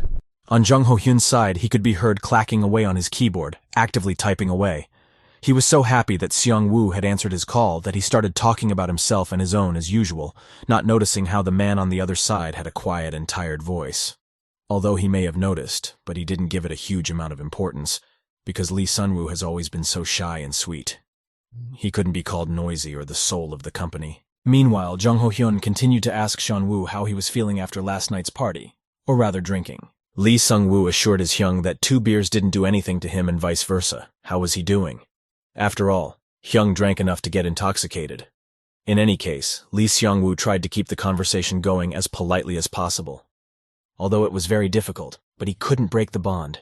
It was too difficult a task. The man continued to actively work and answer questions at the same time. Jung Ho-hyun smiled with all 32 teeth and was just as happy to talk to Lee Seon-woo as he had been in the past. There was no one in the office except for him. It seemed like all the employees had already gone home.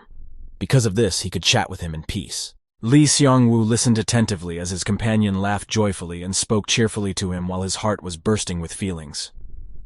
On the other hand, this love also brought joy. After all, only Jung Ho-hyun could make him just smile like that without the slightest bit of effort. Just from his voice alone, Lee Seon-woo felt warm at heart. He fondly guarded those feelings in his heart. "I bought you a present on our honeymoon. If I'd known we were going to meet, I would have brought it with me yesterday," Jung Ho-hyun continued to say cheerfully, while simultaneously sorting through the documents from the shelves that were arranged in rows of importance on the table. Jung Ho-hyun asked him when they could meet, or have Lee Seon-woo come to his place when he's free. Lee Seong-woo quietly continued to insist and courteously tried to pull away from such a proposal, because the more often they see each other or contact each other, the more painful it would be for him. And he wouldn't be able to give up his feelings, which were hurting his already wounded soul more and more every day. He wondered why he had bought him a present for his holiday. It wasn't worth it. It wasn't worth spending on him. It was useless. To which indignant exclamations were heard from the other side. Jung Ho-hyun sincerely naively didn't understand why his gift was considered useless if it was for the sake of his precious friend with whom they had a good relationship. He was jokingly called out that Lee Seon-woo's words made him very sad. Jung Ho-hyun started complaining about how people's attitudes towards him had changed a lot, as if they were being cautious with him since he was now married. When he said that, he didn't sound like an unhappy man, but more like a man who had won the jackpot in the lottery and was enjoying his quiet days. "That's right, you lost your place at my beer table," Lee Seong-woo replied calmly. "Wow, look at him. You're looking down on me when you can't drink," Jung Ho-hyun laughed. "It's usually said that married men always change, but why did you change instead?" From such a sudden question that clearly hit the bullseye, Lee Seong-woo fell silent. He didn't know what to say. He didn't know how to behave. How had he behaved before with him? What were they talking about? He froze in the same place he had approached and looked at the food for Kwon Yu-ri. He didn't know for a long time what to say to the man who was the cause of his broken heart.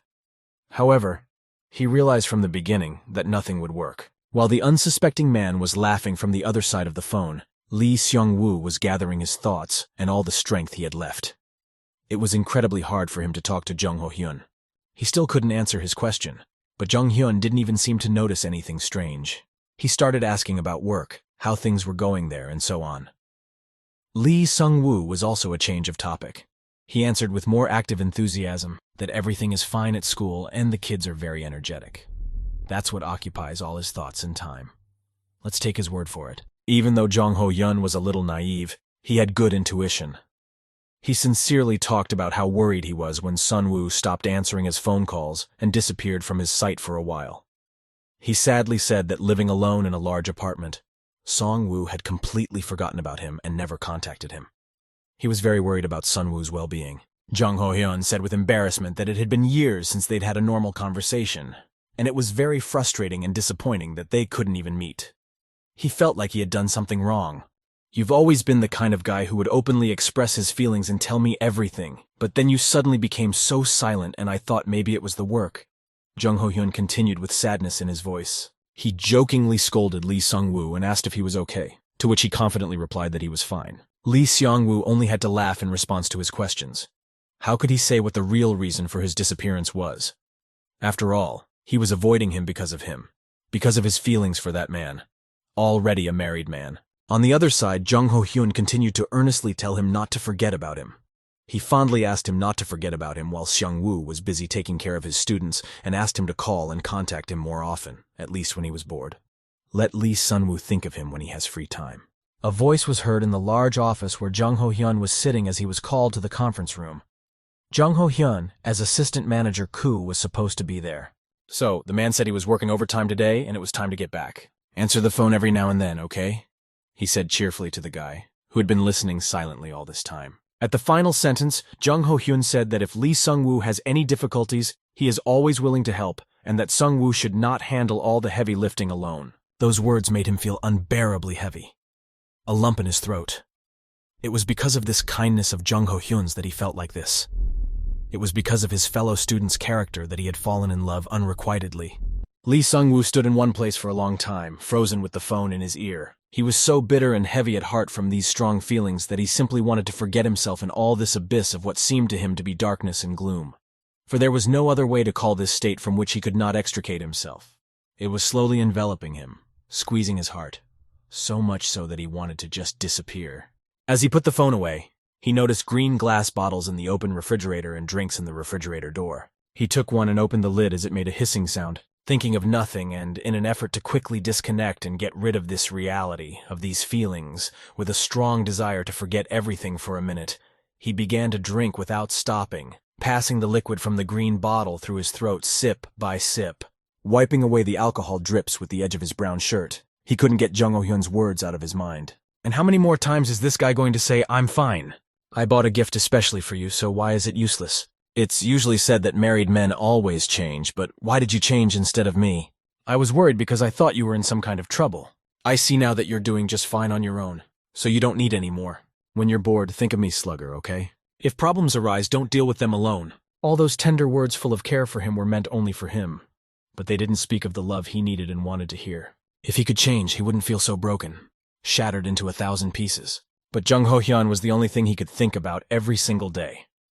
That's why Lee Seung-woo lived those days with just a bottle, because he couldn't feel that love any other way, or forget about that love. He didn't understand why else would he ignore his calls. He wished he could listen to the most unbearable and painful words from Jung Ho-hyun's mouth every day, no matter how much it tore at his heart. To the point of pain, even if you hurt yourself. To the blood in my fingers. He was sitting at his workplace, and from active thinking he did not notice how he had torn out his nail cuticle to the point of blood. Lee Seung-woo took a tissue from the nightstand and tried to stop the blood from his finger. Too bad you can't wrap cloth around your heart when it bleeds like that. Yours always makes you feel pathetic, Hyung. Kwon Yu-ri was sitting in the library, in the same place. In front of him was a stack of many books and different textbooks. The teacher, walking through the corridor of the school, approaching the entrance of the library, noticed a tall figure sitting next to the shelves. He got such a surprised but also such a desperate look when he noticed a tall guy dressed in a black hoodie. He realized it was Kwan Yu-ri and didn't want to run into him at all right now. It was beyond him. Kwan Yu-ri was thinking about his own thoughts and picking at his hands. He was so out of touch with reality that Teacher Lee's appearance surprised him. Teacher Lee took a seat on the table beside him, pushing back the chair beside him. He looked at him with such a doomed look as if he pitied him. Running his hand over his arms, the teacher looked worried that the boy might hurt himself. The hooded boy was so surprised at such concern that for a moment he just stared silently at the man in front of him. However, after quickly regaining his composure, he looked at the teacher with undisguised disgust. It pissed him off to the point of shaking when this scraggly man pretended to be a teacher and included the concern of an adult. That's what he said as he looked at him. Lee Xiangwu, without understanding, asked him, "If it's not times like these that I should be a teacher, when?" Kwan Yu-ri grinned even more arrogantly at such a response from his side. How can a teacher include someone after what happened between them? Didn't a lot of absurd situations happen between them to quietly continue to appear as normal teacher and student? He threw up his hands. Lee Sungwoo looked at the hand that Yuri had pushed away and just decided to agree with a little uncertainty. Everyone defines human relationships as something fragile, and right now, he and Yuri were in such an ambiguous relationship that he didn't even know which category to put them in. How do you define this kind of relationship? He asked Kwan Yu-ri or himself. Yuri's expression was emotionless when one was stupidly tired of such philosophical common-sense thinking. Hearing sensible words from the teacher seemed so absurd and ridiculous considering how pathetic he seemed in his eyes. Meanwhile, Teacher Lee continued to talk into the void about the hardships intolerable alone, offering Kwan Yu-ri his help if he ever got into trouble. He told the guy that if it was an unprovoked venting of anger, he might do anything for him, because it seemed to him that it would help them make up their mind about their complicated relationship. Kwan Yu-ri calmly observed the man and asked him a question. "Are you telling me this as a teacher?" "No, as someone who's in a similar situation," Sungwoo answered him in a serene tone. Kwan Yu-ri cast a distrustful glance at him. He could hardly believe that such a miserable and pathetic person who couldn't handle his own problems could help him. "But what do you think I should do when you say things like that to me with tears in your eyes?" he said. A good question, relevant to the moment they were in. "I wonder who's going to help who." "Hyung, I told you I shouldn't have sent the side dishes." The guy in the yellow sweater looked confusedly at the box in front of him. Inside the box were 3 more small containers of garnishes. Johan's brother's concern for his younger brother was so sweet and yet so embarrassing at the same time. Johan seemed to be a grown-up boy who lived on his own and could take care of himself. But to his older brother, he was always the same mischievous kid who often got into trouble. On the phone with his brother, Johan was either reporting back to him or was so grateful for his concern that he began to justify himself to him. He reassured his closest relative not to worry about him and that he and Mugyeong-hyun were eating just fine and managing on their own. These standard guy phrases seemed to be so frequent that on the other side of the connection, the older brother couldn't calm down and not worry.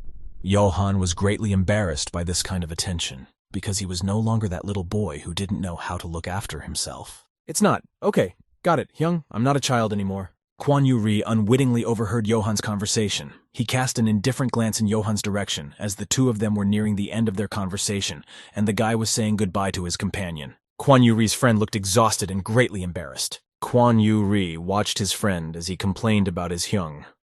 He resented his older brother for thinking he was still a little kid and sending him different homemade food in a whole box. "Mugyeong-hyun will be here soon, so eat before you go," Johan said as he studied the contents of the containers.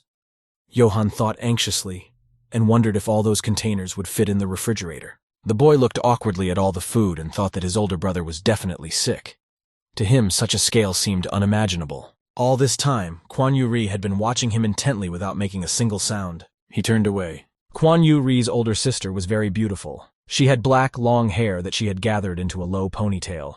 It made her seem even more stern. Her frown and dark eyebrows expressed all of her emotions, which clearly said that she was extremely displeased.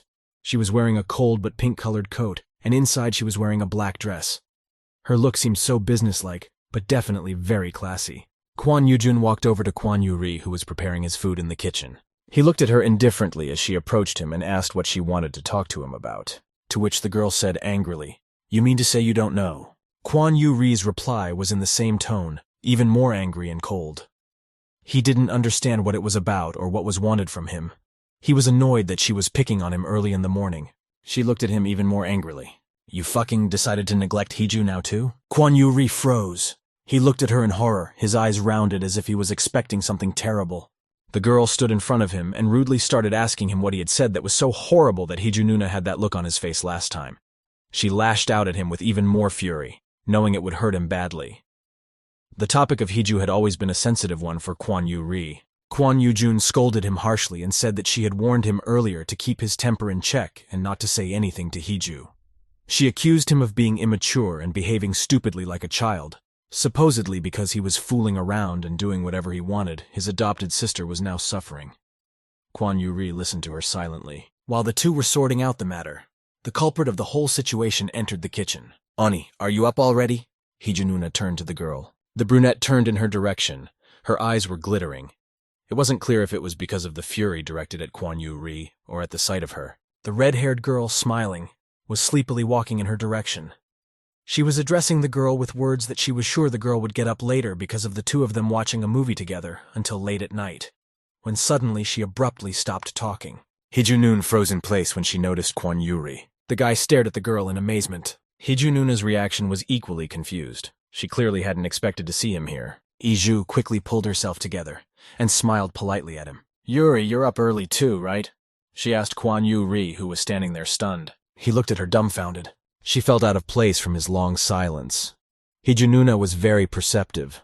All this time she had been taking control of such awkward and tense moments in their family. She had done it again. "I woke up because my dad called me. He said his research papers are coming in the mail today, so we need to be on the lookout," she continued after a moment's silence. She was a professional at pretending that everything was fine, and there were no problems. Hijununa was the only one talking nonstop in the kitchen. In her monologue, she was saying that she had sent her parents home by mistake instead of the university, and that her mom would be coming in late tonight. She suggested that the three of us have dinner. Kwon Yu-ri listened to her silently. With anger, he clutched the white envelopes that lay in front of him. "Oh, there's a new chicken restaurant that just opened up. We haven't gone out in a while. Why don't we go there? Ani, your deadline's already passed. You have time, right?" The red-haired girl was still talking. "How about you, Yuri?" She turned to him with her bright smile. However, her smile was completely fake. Kwon Yu-ri understood everything. He looked at her gently, lifting the corners of his lips. "I'm sorry, Nuna. I'm really busy today, so I don't think I can get home early," the guy refused. The brunette quietly froze in place, listening to him intently. Hijununa looked at him worriedly and shared her worries about Kwon Yu-ri's condition. She thought she was wearing herself out a lot. Kwon Yu-ri smiled gently at her. He said goodbye to them, excusing himself with a morning lecture on studying. Hijununa asked him to be careful and call her more often. There was still a residue between the older sister and Kwon Yu-ri.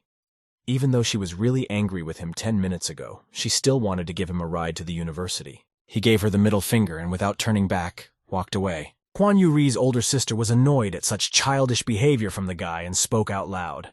The two of them and Hiju watched his departing back and stayed behind with all their unspoken thoughts. Hiju relaxed. She was actually uncomfortable around the impulsive Kwon Yu-ri. Compared to Yu-jun, he was even more fiery and vulnerable. It was as easy to lose his disposition as it was easy to capture his attention. However, Kwon Yu-ri is actually very intelligent and perceptive. She turned to Kwon Yu-jun and told her that she and her husband were going to go to a house in Gwangju. She said with an embarrassing smile that as soon as the semester at university is over, she wants to start a new life. Therefore, she and Junho will start preparing for a life together and want to buy furniture to spend time together on the weekend. With such sudden news, Kwon Yu-jun was a little confused. She hadn't expected Hiju to move so quickly, even though she was already married. She didn't expect such frankness from her either. Yu-jun asked the red-haired girl if Junho had accidentally been demoted or transferred at work. Hiju immediately started to deny it and reassure the girl. She explained that it was because experience in that field was essential to Junho's future career.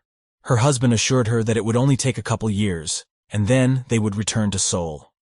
Hiju shared her plans that she and Appa want to spend the first few years as newlyweds in Gwangju. Kwon Yu-jun was very upset. The distance to Gwangju was far. She didn't think it would work out this way. Hiju's graduation was just around the corner, and she was going to move far away from them and leave Seoul. Hiju smiled sadly. As much as they didn't want her to move so far away from them, for her it was a chance for a new life. A chance to break free from this cage and start a new happy time. Kwon Yu-ri was standing behind the wall. He heard everything. "Appa really liked your column that came out recently," the girl behind the wall said. Kwon Yu-ri decided to leave. There was nothing more for him to do there.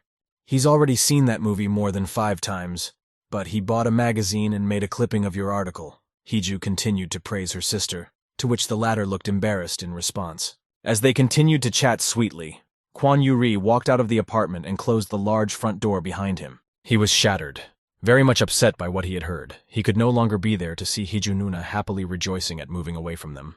The wedding ceremony went off without a hitch. Kwan Yuri predictably expected her to move to her new home after the semester ended. He realized that with her departure, they would both be freed from this silent burden that had been tormenting them. Kwan Yuri simply wished her the best in this world. Watching the pairing of his foster sister and Jung Ho Hyun, he realized sooner or later he'd have to let her go. He didn't want to see Hiju Nuna avoiding him this morning and addressing him only out of politeness. A picture of Hiju Nuna awkwardly averting her gaze from him and trying to be as very nice to him as possible surfaced in front of her eyes. He stood in front of the door, gripped by that unpleasant feeling of detachment and complete understanding of all the pain Hiju Nuna was feeling at the sight of him. His legs went under. He didn't have the strength to stand. All the pain suddenly caught up with him, and the worst thing that could happen to him happened. He realized how much pain he was inflicting on the person closest to him. If Nuna is uncomfortable with me, then I, being the cause of her discomfort, must take responsibility. He stood in front of the hotel reception.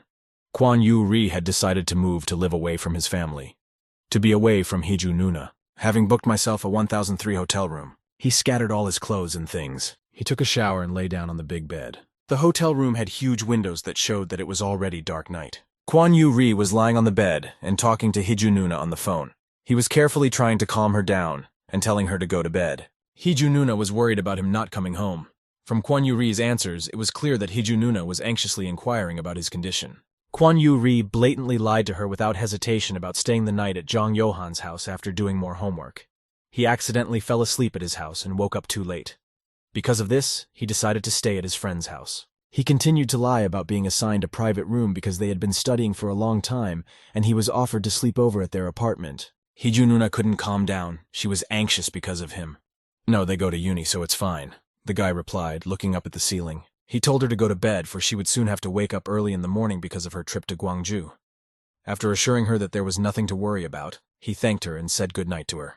Kwan Yuri thought about the independence he had been desperately seeking and desiring all this time. He considered himself a fool for voluntarily driving himself into a square meter of exile. Kwan Yuri hesitated for a moment. He remembered the words of teacher Lee Sungwoo. "Don't bear hardships alone, instead tell me if you need help. If it's not taking out my anger, I can do it for you." Kwan Yuri felt even more lousy at these words. If such a pathetic person was telling him advice, he must have seemed helpless. The guy couldn't stand feeling weak. What nonsense. Yuri imagined long railroad tracks. He walked along them alone. The road was flat. At the university he attended his lectures. Familiar faces sat next to him. He could hear people shitting on him behind his back. He looked innocently at the gossipers sitting at the back of the lecture hall with the innocent gaze of a child, making them even more stunned and lost. They were ashamed of their actions. Sometimes Kwan Yuri would eat lunch with Park Mo-gyun. The guy seemed so sloppy, he ate a lot. Kwan Yuri scolded him, calling him a pig. And sure enough, at such times, wherever they had lunch together, Jong Yohan would find them. He would track them down with their things turned out, whimpering like a child. Jong Yohan was always complaining to Park Mo-gyun if he had lunch with someone else and didn't wait for him. He hysterically resented his roommate for spending so much time with Kwan Yuri. Park Mo-gyun always calmed him down like a toddler, and was always in an awkward position because of him, trying to calm the guy down. Kwan Yuri was greatly pissed off by her classmates' impulsive behavior. Yuri often did his study homework in his cozy coffee shop, which he frequented if the library was closed. He especially ignored calls from his older sister Kwan Yoo-jun, who was tearing up his cell phone with her endless calls. "Don't bear hardships alone, instead tell me if you need help." Kwan Yuri suddenly recalled the words of this man who seemed to have lost his professional ethics. Lee Sungwoo looked exhausted and severely tired. The bags under his eyes stood out too much against his light-colored image. He was wearing a light-colored cardigan and had a white t-shirt inside. The teacher was sitting in front of racks of many books. He noticed a tall guy standing in the doorway. "I didn't see you outside, so I thought I didn't come," Kwan Yuri said as he looked up at him. The teacher seemed puzzled. He started talking about the room inside the library where Kwan Yuri had found him. He started making excuses to the guy for forgetting to tell him about the room. The room was small. On the wall there was a built-in cabinet full of different discs, and in the middle of the cabinet there was a huge TV for watching. There were several comfortable sofas and armchairs in the office, on which the man sat. Teacher Lee said to clean this room as well. The room popped up after they started the internal cleaning of the library. All the discs located in the cabinet turned out to be movies. They needed to be loaded onto the computer, which he did. Teacher asked Kwon Yu-ri to wait outside until he was done with the cleaning. He was already finishing soon. Kwon Yu-ri looked at the discs that lay in front of the teacher. He noticed with a despairing chuckle that Teacher Lee was only considering Italian movies. Kwon Yu-ri realized that Teacher Lee was looking for the very movie they had watched together with Jung Ho-hyun. It seemed so important and precious to him, which led him to think that no matter how much the man tried to forget it, there was no way he could succeed at this rate. The boy quietly shared the thought that there seemed to have been many positive changes in the teacher's life since his graduation from high school. After all, he went through each memory with such fondness, trying to keep bits and pieces from each one. It made the man laugh so hard, but it made the guy angry. Yuri abruptly showed that he was serious. He's not messing around here, and he's not going to be a clown. If the teacher had a broken expression on his face, he was trying his best to stay afloat. He tried not to react to people's provocations. After all, he didn't have the energy to get out of bed in the morning, let alone deal with people's attitudes towards his person. He was so used to such rude behavior of his student that he let all his insults pass by his ears. Kwon Yu-ri watched the teacher and got angry. Were there moments when he wasn't angry and annoyed around him? His shabby appearance and desperate actions alone annoyed him every time. The sight of him showed all his dark sides, and strangely enough, he was never once ashamed. The red-haired guy yelled loudly when he saw Kwon Yu-ri sticking a piece of paper on the announcement wall. He was so surprised by the presence of his hyungnim that he couldn't hold back his bright emotions. Though, not to say that he had ever held them back at all. He started asking the older man a lot of questions. Kwon Yu-ri gave an exhaustive short answer to his exclamations. Working, this caused an even more violent reaction from the young man. He started saying loudly that everyone and talk about the new employee in the library who is helping the main librarian. He shouted so happily about how finding Kwon Yu-ri-hyun specifically was the jackpot. He repeated it 3 times, over and over again. It seems so funny, really. However, Yuri has the impression that the young man listens to nothing but gossip all day long instead of studying, and thus, Mo-kyung's goal will be ruined. The red-haired young man was attracting a lot of attention in their direction. He started bothering the boy so much that other students started coming up to them because of it. The 2 girls walking at the end of the hallway quickly approached them and started to get acquainted. The female students also started sticking to Kwon Yu-ri and asking personal questions in order to find out about the school's new assistant. "Wow, it's Appa from the library. Hi, Appa." As they started coming at him with questions, the red-haired young man who was standing nearby was so surprised at the girls' attention that he froze in place, stunned. He had never socialized with girls before, nor had the girls themselves been interested in him. For him to talk to a girl seemed like such an accomplishment that he too wanted such attention to his person. Hey, you know that Hyung and I are pretty close, right? If you want to talk to him, you have to contact me first." With both hands raised proudly, he stood in front of the girls. Everyone froze, watching him. However, after a short time, the girls, not appreciating his words, just decided to send the poor guy away. His attempts were completely futile. They told him to stay out of their conversation. Kwon Yu-ri, who had unwittingly witnessed this situation, decided to take control of the situation before someone's heart was broken or they heard negative remarks about themselves. His attempts were also futile. Although the girls stopped paying attention to the red-haired young man, they targeted Yuri himself, persistently approaching him and asking about his personal life. By paying attention to them and trying to stop them, Kwon Yu-ri further aroused their interest. The red-haired young man tried not to give up and began to cut into their conversation, shifting all of the girls' attention to himself once more. This whole situation was so annoying to Kwon Yu-ri. He had no desire to babysit these children. He just wanted to do his job and leave. However, with one eye on the younger one's futile attempts to pay attention, he noticed how depressed he was beginning to get. After all, the girls didn't seem to care about their words at all. He looked at them and gave them a friendly smile. Suddenly, at the very end of the corridor, Teacher Lee came out of the corner. Kwon Yu-ri noticed that the teacher was listening to a colleague walking beside him who was actively saying something to him. The teacher bowed his head politely in farewell and turned away, walking off in the other direction. The polite smile immediately disappeared from his face. Kwon Yu-ri scrutinized every action of Teacher Lee Sung-woo. Either he was so interested in him, or it was unclear why he couldn't let go of the situation with him. It seemed to the guy that although the teacher was always more gentle, he used to have some degree of enthusiasm, but now he just seemed to exist rather than live. He had become simply the epitome of chronic depression. It is not difficult to see that the night that had come on seemed unusually suffocating, and in the sky the stars shone unusually bright and seemed larger than usual. The cigarette smoke enveloped the boy, who leaned on the railing, watching the nightlife of his city. The small light on the end of the cigarette flickered in the dark night. Yuri, after closing the door from the balcony, was about to return to his room. As behind him, he heard the sounds of people walking in the corridor of this floor. The guy didn't expect to see such a picture. Two men were heading in his direction. One man was dragging another man in a red suit, who was clearly passed out. And to Kwon Yu-ri's surprise, it was Lee Seong-woo's teacher. Teacher Lee didn't even realize what was happening. He seemed to have drunk a lot again this time to pass out and not remember anything. He drank very often and a lot, which was no longer news to Kwon Yu-ri. However, the guy first saw him in the arms of a stranger who was about to take him to his hotel room. Kwon Yu-ri looked at him with even more disgust. "What's going on here?" "Hey, you're heavy. I told you to stand on your feet like a human, didn't I?" "Ha ha." The man dragged Teacher Lee. He was satisfied with his booty for tonight. He, extremely joyful, was about to open the door from the room as suddenly Kwon Yu-ri walked towards them. He grabbed the red jacket of Lee Seong-woo, who didn't understand anything at all. Indeed, the teacher had drank heavily this time and crossed that line. Could it be that he's always been like this? The man was greatly startled by Kwon Yu-ri's action, who in turn abruptly grabbed Teacher Lee's jacket. He didn't realize who the cocky guy was who was pulling people like that. The question directed at him Kwon Yu-ri simply ignored. He made it seem as if there was no one else besides him and Teacher Lee. "Hyung, what are you doing here?" Lee asked Teacher Lee. Kwon Yu-ri was obviously going to do his own skit, which made the confused man even more embarrassed. Kwon Yu-ri was a master at making an innocent face, playing along perfectly for situations that were favorable to him. Often, he did this to the teacher himself. Now, ignoring the man in front of him completely, he was asking questions of an acquaintance who could barely stand on his feet. "Did you drink a whole case of alcohol? How much did you drink to make you so wasted? Well, despite your condition, you still found me." He was great at playing the role of junior in front of the other. Because of his indifferent attitude towards the people around him, Kwon Yu-ri was excellent at throwing people off balance and annoying them very much with his pugnacious behavior. Predictably, this also happened to the man who accompanied Teacher Lee, and clearly with bad intentions for his own benefit.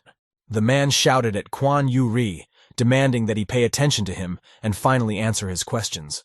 After all, he was really pissed off about the whole situation, especially since he seemed to realize that his plans had been ruined by some brat. Kwon Yu-ri looked at the angry man carefully. He had a blank stare like a baby's. He naively questioned the man, asking who he was to his supposed big brother. Kwon Yu-ri took advantage of the confusion of the man in front of him and started asking more questions, not giving the man any chance to dodge the answer. "That's my brother. Who are you to bring him here drunk as a skunk? That's nice of you." The accompanying guy was even more embarrassed, wondering how the whole situation had turned against him. Naturally, he hadn't expected this when he dragged the drunkard to the hotel room. Meanwhile, Kwon Yu-ri continued to press on and ask tricky questions, directly addressing the person he was talking to. He was very good at pretending and playing the situation in his favor. Pretending to be the younger brother of the teacher, he took a winning position. On the one hand, an innocent brother who will definitely not tell about his sinful intentions. On the other hand, a strange guy who can tell everyone about what happened. Kwon Yu-ri, for his part, didn't just ask questions, but accused the man of extortion and sodomy in all seriousness. The man, confused by such pressure from the guy, timidly asked Yu-ri if he was definitely the teacher's younger brother, to which he immediately responded with sarcasm. He naively asked him to leave his phone number so that his brother could call him when he sobered up. "You could leave a business card." "What's your name?" At this question, the man was so scared that if he was exposed, word would get out. He turned toward the elevator in a rage and decided to get away from the pair of brothers. Kwon Yu-ri scoffed to the end, fake surprised at his leaving without a response. Teacher Lee Seong-woo was still unconscious and just hanging on his student's arms. Cheerfully saying goodbye to the departing man, Kwon Yu-ri smiled naively in his direction. After waiting for that guy to leave, he tossed Teacher Lee's body in the hallway. Aggressively kicking the teacher, he turned with all his anger to the teacher, who didn't seem to hear anything at all. "How do you live that you put yourself in some bastard's hands and go to a hotel with him? Can you walk home, teacher?" Teacher Lee Seong-woo was completely shattered. It was as if he was disconnected from the world, even though his eyes were open. Kwon Yu-ri simply fell silent for a moment and fully noticed how devastated the man in front of him was. Either way, it wasn't his problem. He decided not to worry about this pathetic man and just go rest at his place. The door with the number 1003 slammed shut following Kwon Yu-ri. There's no telling how long after he left. It was quiet. There wasn't a soul in the hotel corridor. Outside, the dark night had long since fallen. The man in the red suit sat in the same spot he had been left in. At times, it was only the hiccups that came over him due to drinking large quantities of alcohol. In an instant, the door of the room where the guy was staying abruptly opened, and out came a very annoyed Kwon Yu-ri himself. He crouched down on one knee to pick up Teacher Lee and roughly demanded that he get up and wake up already. Kwon Yu-ri put the teacher on the bed. "Open your eyes, damn it. Are you crazy or what?" It was so surprising for Kwon Yu-ri to get drunk to the point of unconsciousness, master. He held him by his shoulders as suddenly the teacher either came to his senses or was hurt by Kwon Yu-ri's tugging that he looked at the guy's firm grip. Kwon Yu-ri's hand was so close to his face that he could smell cigarettes from the guy's fingers. This brought him to his senses. He could smell the odor of the cigarettes that Jung Ho-hyun was smoking. His love was so strong for his Hyung that the smallest details in others reminded him of him. "How many times have you smelled that man's cigarette odor? I'm not Kyung-ho, okay? Even in this state, you still remember him, right?" Kwon Yu-ri said, still holding the teacher's shoulders. Watching the man who was fondly pressing his cheek against the hand that smelled of cigarettes, Kwon Yu-ri was so surprised, and even a note of despair, that he expressed his thoughts out loud from his observations. He had been wondering all this time about one question. What must have happened to a person in some 3 years for a normal person to turn into such a... Lee Sung-woo was not thinking of anything at all. He kissed Kwon Yu-ri's hands, clinging to them tenderly as if they were the very last treasure in his life. His crying Kwon Yu-ri was so much surprised that he froze silently in shock. "I'm so exhausted," Teacher Lee said. "I want it to be over." Everything seemed meaningless to the teacher. His existence in this world seemed meaningless to him. He did not ask for something impossible or unattainable. He just wanted human happiness, support from someone, love and attention from certain people. The realization of his loneliness was agonizing for him. Kwon Yu-ri observed this condition of the man. "And who's comforting who now?" He demanded that teacher Lee Seong-woo pull himself together, and offering to drive him home. Lee Seong-woo was in such a broken state that he couldn't hear or perceive anything outside. He was in his own world, a world without pain and suffering. Alcohol was a great way for him to forget, so he drank almost every day to the point of unconsciousness, risking his entire position in society. Kwon Yu-ri quietly turned to the teacher. The man raised his head at the call of the boy, who looked at him with great sympathy. Desperately in need of love, the teacher nestled against the lips of the confused Kwon Yu-ri. The sudden confusion was replaced by a complete acceptance of the whole situation. "Didn't I say I'm not Koo Chun-ho?" Being next to the man, Kwon Yu-ri could clearly smell the odor of alcohol. The man simply reeked of alcohol, which was disgusting. The man, who was in a semi-conscious state, threw Kwon Yu-ri on the bed and sat on top of her. He looked indifferently at the puzzled fellow below. Watching Teacher Lee, Kwon Yu-ri came to a certain conclusion. He thought he'd saved a drunk from a twisted man, but that man turned out to be a twisted jerk himself. An angry man came out of the hotel, lighting a cigarette. "If I'd done something, I wouldn't feel so insulted. What the hell was he trying to accomplish by making me look like an idiot?" The man tossed the crumpled and empty cigarette packet to the ground. He was pretty pissed that his plans for tonight had gone awry because of some guy who had randomly appeared out of nowhere. He was incredibly angry at the very thought of being left with nothing tonight and going home. With unflattering words, remembering the man who had seduced him in a certain way, he swore even more and walked further away from that ill-fated hotel. Meanwhile, in the hotel room number 1003, the passions are running high. After taking a cold shower, Kwon Yu-ri walked out of the shower room. There was no one in the room. The bed's bedding was softly made. Kwon Yu-ri's mood soured. This whole situation seemed to be a mockery of him. He quickly walked out, opening the door. There was no one in the hallway. It was quiet. Not a soul. It seemed that the teacher had already left the hotel. There was no point in looking for him. It was pointless to follow him. Kwon Yu-ri was terribly pissed off that the teacher ran away while he was taking a shower. He knew, of course, that the teacher was just a pro when it came to taking it in the ass, but apparently still a master at pushing people away. He'd said to comfort him, but all he appeared capable of was getting his needs met. There wasn't a soul in the school library. There was dead silence. Kwon Yu-ri walked around the row of bookshelves and picked out the right textbooks with books. Memories of the previous night rolled over him, making him start to get really angry. He heard sounds from the direction of the library's entrance. Without even a glance in that direction, he realized that a teacher had entered the room. "Oh, come on, just give it back!" came shouting from the other side. The teacher was followed by a single student with pink hair, loudly resenting the cell phone the teacher had taken away. She seemed very insolent considering the tone with which she spoke to the senior. In her defense, she kept saying that she was watching online lectures. Teacher Lee Sung-woo looked at this girl with such disdain. He began to reprimand her severely because she was playing loudly in class, and shamed her for having the nerve to lie like that. The least she could do was not to play in the same room where her other classmates were doing their classes. Ignoring the student's extremely displeased look, Lee Seung-woo sternly said that he would only return the phone after the independent study sessions. The girl did not stop. She aggressively started shouting and arguing with the teacher. She demanded her phone back because without it she would not be able to watch online lectures, which is what they use in class. She talked furiously about how she'd only bought it last week. If it gets scratched, she'll claim for damages and the cost of repairs. At this insolence of a female student, Lee Seung-woo's face twisted in disgust. He was surprised that she had the nerve to threaten him despite the situation she was in. Kwon Yu-ri, who was an unwitting witness to the incident between the teacher and student, interjected into their conversation. If it does have scratches that need repairing, then of course the teacher will have to reimburse the entire cost, he said nonchalantly as he watched them between the huge shelves. The teacher's face showed great shock, for he had not expected that there were other people here besides them. Kwon Yu-ri continued his words in a calm tone, already sticking up for his teacher's side. After all, if she continued to talk to him like this, she would hurt his feelings. He wanted to peacefully convey this to the ill-mannered student who had no respect for her elders or teachers. Or was it exactly about teacher Lee Seung-woo? Either way, you can't talk to a teacher like that. Even junior high school students understand that. Kwon Yu-ri was noticed by two pairs of eyes full of bewilderment. They clearly didn't expect anyone to interfere with their conversation. Teacher Lee, noticing the figure of the guy between the racks full of books, who was still standing there looking nonchalant, made such a pained expression on his face that one would think he was being insulted rather than defended. Lee Seung-woo clearly didn't want to meet him after last night. Kwon Yu-ri stared intently at the man who was expressing universal sadness in his eyes. There was dead silence in the huge room of the library.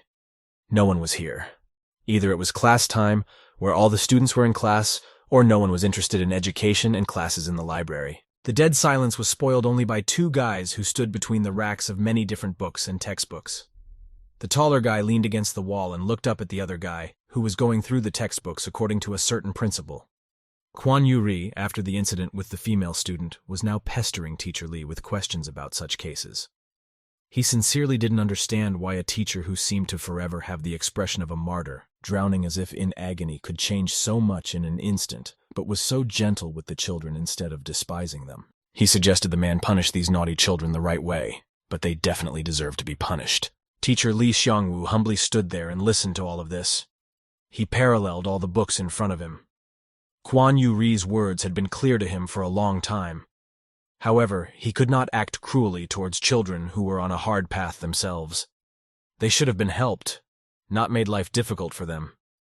The man who himself insulted him round the clock and treated him in the worst possible way was trying to protect him and teach him how to assert his boundaries. Kwon Yu-ri's words seemed like a mockery to him. The man laughed. "Are you really laughing right now?" Kwon Yu-ri asked, amazed. He was hit hard by his laughter, as if the teacher was mocking his words and not taking him seriously. The boy stretched out his long arms, closing the racks where the teacher was putting the books in their places. He angrily began to tell him that if these kindergartners could realize who was a wimp, it wasn't hard to imagine how easily middle and high school students could realize it and mock the teacher. Especially the latter was clearly a softy who won't be able to stand up and defend himself.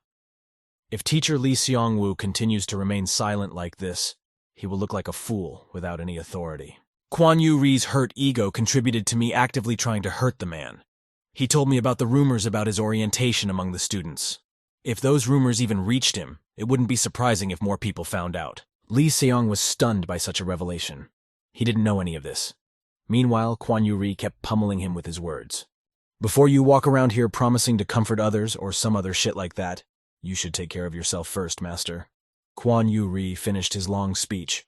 The boy held out his long arms in his direction, and, patting him on the shoulder, he advised him to concentrate on his schoolwork next time, or on sorting out his feelings for Koo Chung-ho.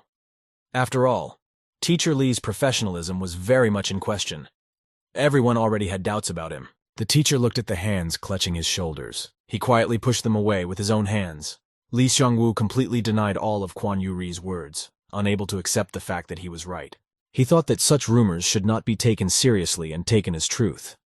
Whether it was his professional character trait or he was denying everything without taking it as a problem was not clear to Kwon Yu-ri. He was looking at his hands that Teacher Lee had pushed away with such a displeased face, while pretending that nothing was going on between them.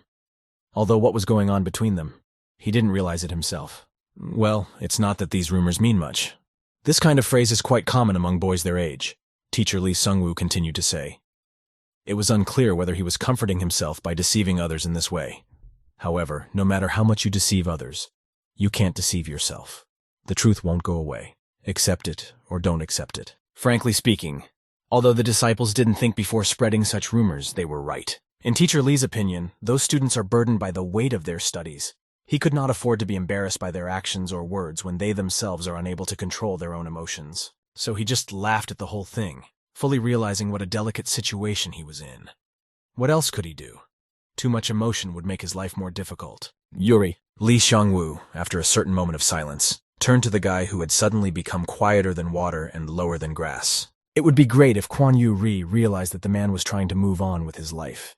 He would really appreciate it if the guy would stop mentioning his name in front of him. These Kwon Yu-ri had injured far more than all the students put together. Lee Seong-woo turned away from him and walked off in another in the opposite direction, leaving Kwon Yu-ri with his thoughts. Kwon Yu-ri simply looked fiercely disdainful and bewildered following the man who had just put him in his place. Teacher Lee Seon-woo was trying to forget him? Really? It's funny. He went towards the departing man and grabbed him by the wrists of his hands and just violently pinned the man against the wall of the closet. In the guy's opinion, Teacher Lee had crossed every line that could be between them. How could this insignificant man teach him life and reason? Who does he think he is? Teacher, you can't do this to me. Kwon Yu-ri stood hovering over him. You always act so perfect and refined in front of me. But I guess the truth only comes out when you're drunk, right? That man who gets drunk and cries for Koo Jun-ho while masturbating decided to put him in his place? Are you kidding me? Kwon Yu-ri was incredibly angry with him. A man who hides behind a mask of perfection and does whatever he wants. Kwon Yu-ri, with obvious aggression, began to paw at him and spread his hands under the teacher's clothes. For all the man's exclamations as he pushed him away, he just calmly ignored it. Kwon Yu-ri, what are you doing? Kwon Yu-ri stopped for a moment at this shout from the man in front of him. That one seemed so weak and helpless. Lee Sung-woo asked him not to do such thoughtless things while they were on school grounds. He pushed Kwon Yu-ri away and snatched his arm from his grip. The bandages on that very injured arm came undone, revealing the severity of the bruise. Teacher Lee's left arm was completely purple and scarlet, clearly showing that the wound had worsened and looked absolutely horrible. Kwon Yu-ri dumbfoundedly looked at teacher Lee Seong-woo, who closed his hands, almost crying from his molestation. He hadn't expected that because of his mistake, things would deteriorate so much and the man's hand would turn into this. He couldn't believe he was capable of such cruelty to another human being. Not fully realizing his feelings, he couldn't understand his attitude towards this man in front of him, who grabbed his head and squatted down in intense pain.